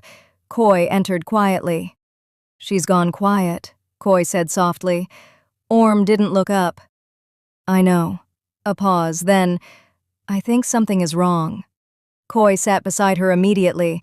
"Then we wait," she said firmly. Orm shook her head slightly. "I've been waiting." Silence. The letters stopped. At first, Orm told herself it was delay. Messengers, weather, war, anything. But days passed, then more, and nothing came. Nope tried to lighten the mood. "Maybe she's just busy being dramatic and heroic," he said. Ming shot him a look, but even Nope stopped smiling after a while. Koi said nothing at all anymore. She just stayed close. Orm began to change without realizing it. She still cared for Ilara, still fed her, still held her, but there was something absent in her eyes now, like part of her was no longer fully in the room. At night, she would sit by the window, waiting, not moving, not speaking, just waiting. One morning, the messenger arrived. The sky was gray, not stormy, not bright, just wrong. Orm knew before he spoke, before he knelt, before he even opened his mouth. Koi was the first to stand. Ming followed. Nope froze halfway across the room. The messenger dropped to one knee. "Your Majesty." His voice broke, and that was enough. But he continued anyway. "Queen Ling has fallen in battle." The words did not feel real at first. They hung in the air like something that didn't belong to this world. Orm stood slowly. "No," she said, not loudly, just simply, "No." The messenger lowered his head. "I am so sorry." The room tilted, not physically, but everything inside Orm shifted at once, violently. Koi rushed forward, but Orm was already collapsing. Ming caught her before she hit the ground. A sound tore out of her then, not a scream of anger, not even pain, something deeper, something breaking. Nope stood frozen. His mouth opened, but nothing came out. Koi dropped beside Orm immediately, pulling her close as she shook violently in Ming's arms. From the other room, a cry. "Ilara." The sound cut through everything. Koi moved instantly, lifting the baby and bringing her to Orm. Orm barely registered it at first. Then she did, and she clung to her, tightly, like she might disappear too. "I can't," Orm whispered. Her voice cracked. "I can't." Koi held her steady. "You can," she said firmly, tears in her own eyes. "You have to." Ming's hand stayed on Orm's shoulder. Nope finally stepped forward. His voice was rough. "We're here." After. The world did not end, but it felt like it should have. The palace continued to move. People walked, servants worked, sun rose, sun set. But for Orm, everything had stopped at the moment the words were spoken. She stopped reading letters, because there were none left. She stopped waiting at the window, because nothing came anymore. But she never let go of Ilara, never once. Koi stayed with her constantly, sometimes speaking, sometimes just sitting. Ming quietly handled everything that needed handling. Nope stopped joking entirely. One evening, Orm stood in the nursery alone. Ilara slept in her arms. Koi entered softly. "She looks like her," Koi said quietly. Orm nodded faintly. "I know." A long silence. Then Koi stepped closer. "You're still here," she said. Orm looked down at the child. "Yes," she whispered. A pause. Then, "I don't know why." Koi touched her shoulder gently. "Because she would have wanted you to be." Orm closed her eyes. Tears fell silently. But she didn't collapse. She stood, holding Ilara, still breathing, still here, even if part of her wasn't. 6 months after the kingdom was told that Queen Ling had fallen in battle, the palace no longer felt like a place of celebration or mourning. It felt like a place of continuation. Life had not stopped. It had simply adjusted around absence. Orm stood in the nursery, watching Ilara sleep in her crib. The child had grown, no longer fragile in the way newborns were, but still small enough to be carried easily in one arm. Her breathing was soft, steady, unaware of the world she had inherited. Orm reached down and gently brushed a hand over the baby's hair. "You're quiet today," she whispered. Ilara stirred slightly but did not wake. Behind her, Koi folded clean linens with slow, careful movements. Ming sat near the window, watching the courtyard as he often did now, as if expecting something to change if he simply looked long enough. Nop leaned against the doorframe, arms crossed, unusually silent. The palace had changed them all, not broken them, but reshaped them. Orm turned slightly. "I need to attend the council meeting," she said. Koi nodded without looking up. "Eat something first," she replied automatically. Orm paused. "I will." But neither of them believed it anymore. The council chamber was colder than usual, not in temperature, but in feeling. The advisors stood waiting when Orm arrived. They bowed deeply, but there was none of the warmth that once accompanied their respect for Ling. Orm sat at the head of the table, her posture straight, her expression controlled. "You requested my presence," she said. The lead advisor stepped forward. "Your Majesty," he began carefully, "the kingdom is stable but fragile in perception." Orm's gaze did not change. "Speak clearly." Another advisor exchanged a glance with the first. "Stability requires reinforcement." A pause. Then the words came, "You must remarry." Silence filled the room instantly. Koi, standing behind Orm's seat, stiffened. Ming's hands tightened slightly. Even Nop, who had insisted on attending just in case, stopped moving entirely. Orm did not react immediately. Then she spoke. "No." Simple. Final. The advisor hesitated. "Your Majesty, the crown cannot rely solely on a widowed queen with an heir still too young to secure alliances." Orm stood abruptly. Her chair scraped against the marble floor. "I said no." The room fell silent again, but the advisors did not leave. Instead, the lead advisor took a careful breath. "There is another path," he said. Orm's eyes narrowed slightly. "Speak." A pause. Then, "The war with Valthor can end." That changed the air. Orm slowly sat back down. "How?" The advisor swallowed. "A political marriage." Koi's eyes darkened immediately. Ming shifted forward slightly. Nop muttered under his breath. The advisor continued. "The cousin of the enemy king has agreed to negotiations. A union between you would guarantee peace, stabilize borders, and ensure your daughter's inheritance is protected." Orm's fingers tightened slightly on the edge of the table. "And if I refuse?" The advisor did not answer immediately, but he did not need to. Orm understood. War would continue. People would die. The kingdom would remain unstable. Ilara would inherit chaos. Orm exhaled slowly.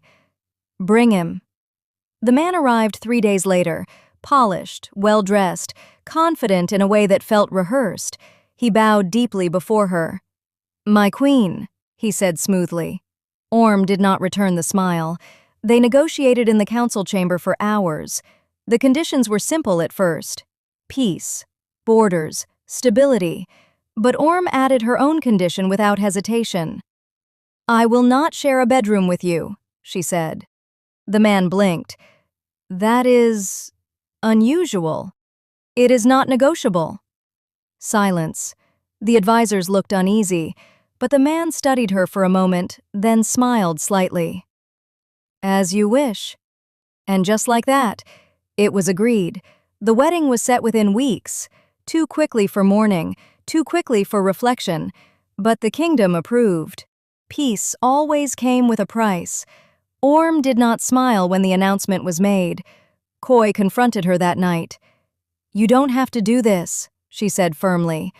Orm stood by the window looking out. "I already agreed." Ming entered quietly. "Agreements can be broken," he said. Orm shook her head. "Not this one." Nop leaned against the wall. "He seems like an idiot," he said bluntly. A faint pause. Then, "If he annoys you, I will hit him." Despite everything, Orm let out a short breath that almost resembled laughter, but it faded quickly. "I am not doing this for him," she said quietly. Koi stepped closer. "Then why?"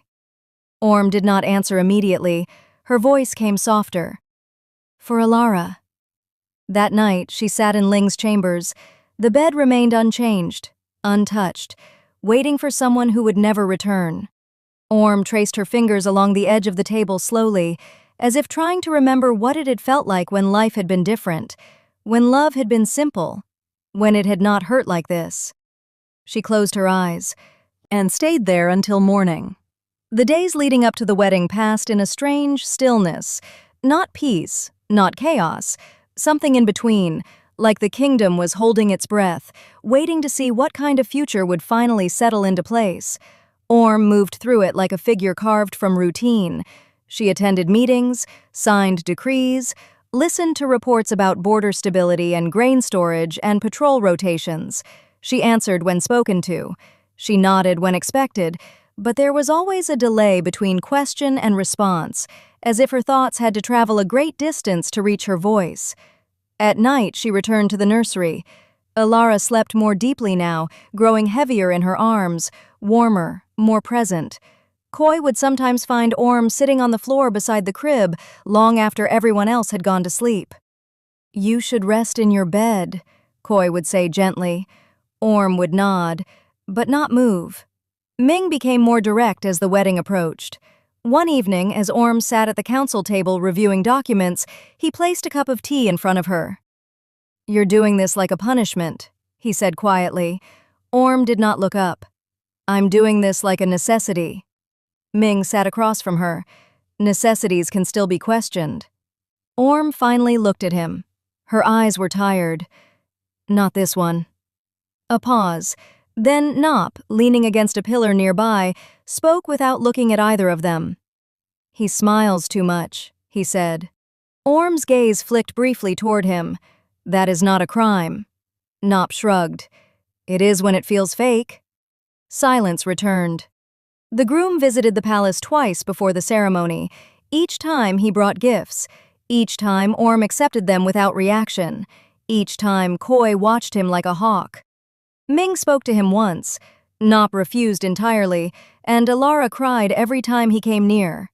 Orm did not understand that last part, or did not want to. The night before the wedding, Orm did not sleep. She sat in Ling's chambers again. The same room, the same silence, the same bed that had not been touched since Ling left. Except now, something was different. There was a weight in the air, a finality. Koi entered quietly and sat beside her on the floor. "You are not ready for this," she said softly. Orm did not answer immediately. Then, "I stopped being ready 6 months ago." Koi reached for her hand. "Then don't do it." Orm finally turned her head, and there it was again, that tired, distant calm. "If I don't," she said quietly, "there will be war, and Alara will grow up inside it." Koi's grip tightened.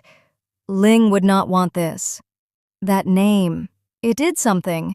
Not a breakdown, not yet, but a flicker. Orm's voice dropped lower. "Ling is not here." Koi flinched slightly, as if struck. Silence. Then Ming entered behind them. "She might not be gone the way we thought," he said carefully. Orm looked up sharply. "What does that mean?" Ming hesitated, but shook his head. "I don't know, I just don't believe she would fall that easily." Orm stood abruptly. "People fall," she said sharply. "Even queens." Her voice cracked slightly at the end of the sentence, and she hated herself for it. The morning of the wedding arrived too quickly. The palace was prepared with careful precision. Flowers lined the corridors. Guards stood in ceremonial formation. Nobles gathered in silence, dressed in their finest. A treaty disguised as tradition, a future disguised as ceremony. Orm stood in her chamber as servants adjusted her gown. White fabric, gold detailing, a crown that felt heavier than it should have. Koi fixed her veil with shaking hands. "You don't have to smile," she said softly. Orm nodded. "I won't." Ming stood near the door, arms crossed, unusually still. Nop leaned against the wall, unusually quiet. "Alara is with me," Koi added. Orm's fingers tightened slightly. "Good." A pause. Then Nop stepped forward.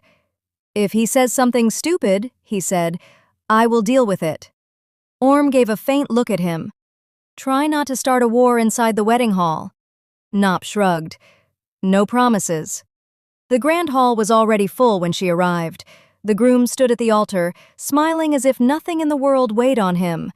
Orm walked slowly down the aisle, step by step, each one feeling further away from something she could no longer name. Not love, not hope. Something simpler, something lost. The vows began.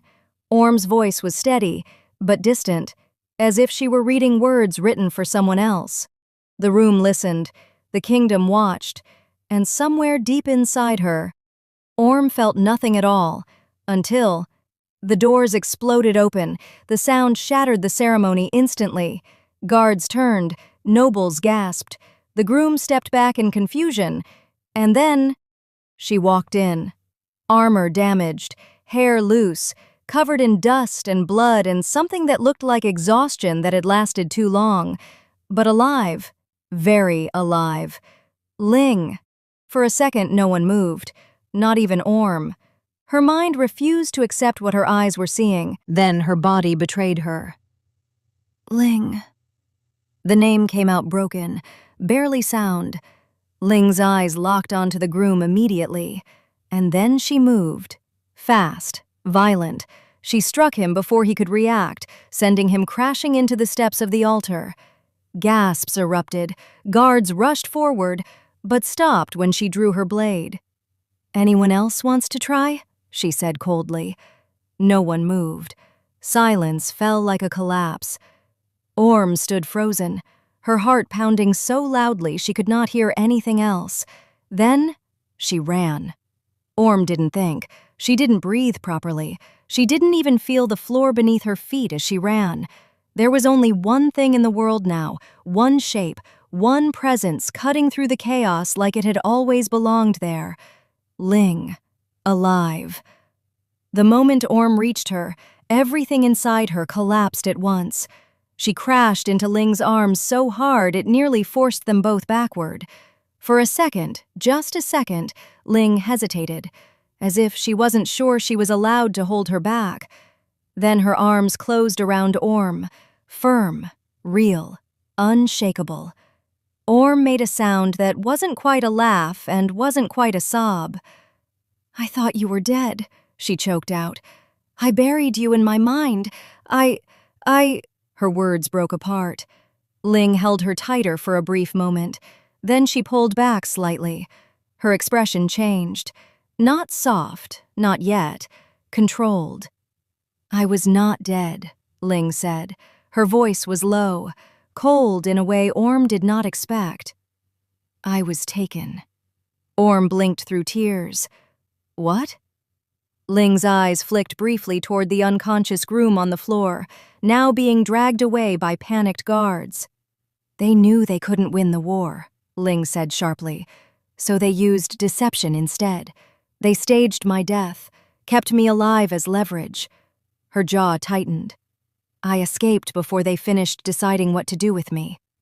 Silence fell between them. Orm stared at her, as if the world had not yet decided whether to be real again. Then she laughed once, broken, disbelieving. "You're alive," she whispered. "That's all that matters." She stepped forward again, but Ling did not immediately return the embrace. Instead, her voice turned harder. "You agreed to this," she said. Orm froze. "What?" Ling's gaze sharpened. "This wedding," she said coldly. "This union. You agreed to it." Orm's lips parted. "I didn't know you were alive," she said quickly. "I thought I was choosing survival. I thought—" Her voice cracked. "I thought I had lost you." Something flickered in Ling's expression. Not anger, not fully. Something heavier. But she did not soften. "Still," Ling said. The word landed like a blade. Orm stepped back slightly as if struck. Behind them, chaos continued. Guards shouting, nobles panicking, advisors scrambling. But Orm heard none of it. Only Ling. Only that distance. "Still?" Orm repeated quietly. Her voice trembled now. "I was going to drink poison today," she whispered suddenly. Ling went still. Orm reached into the hidden fold of her gown with shaking hands and pulled out a small vial. Clear, silent, deadly. "I brought it," she said. "If I had to go through with it, I wasn't going to live in a world where you were gone." Silence collapsed everything else. Ling stared at it, then at her. Something in her face cracked, slowly. "I should have come sooner," Ling said quietly. Orm shook her head violently. "No," she said through tears. "You came.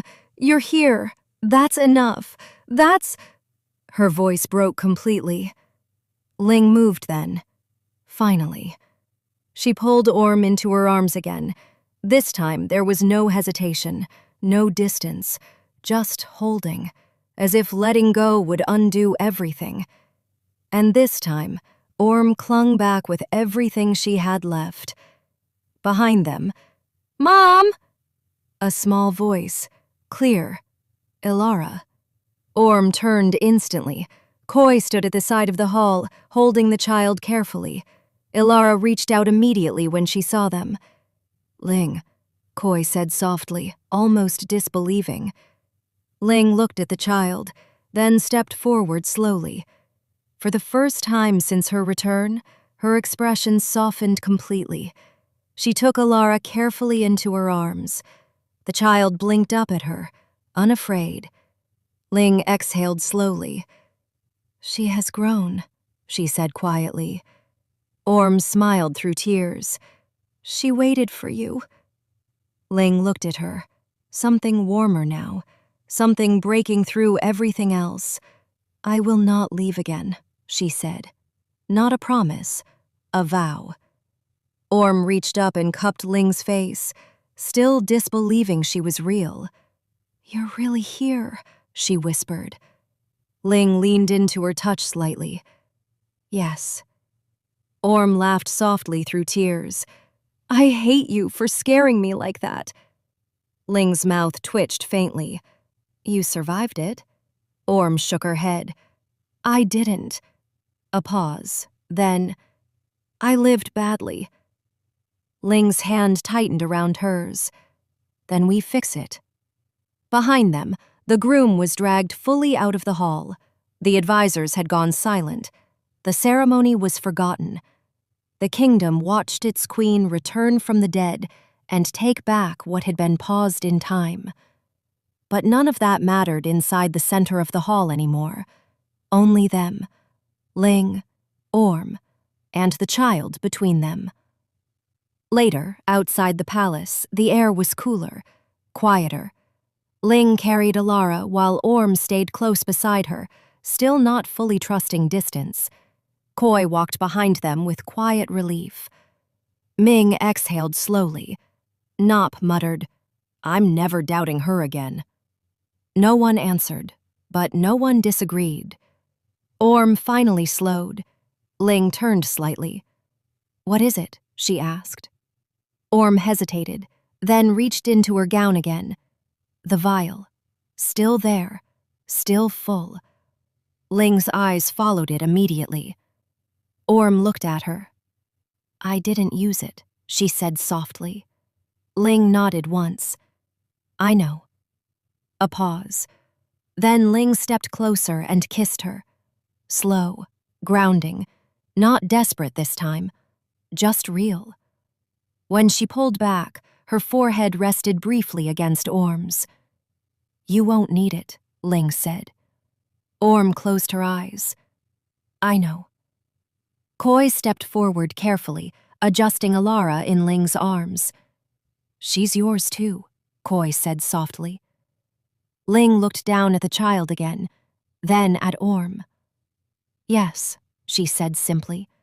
And for the first time in a long time, Orm believed the future was not something she had to survive, but something she could live inside.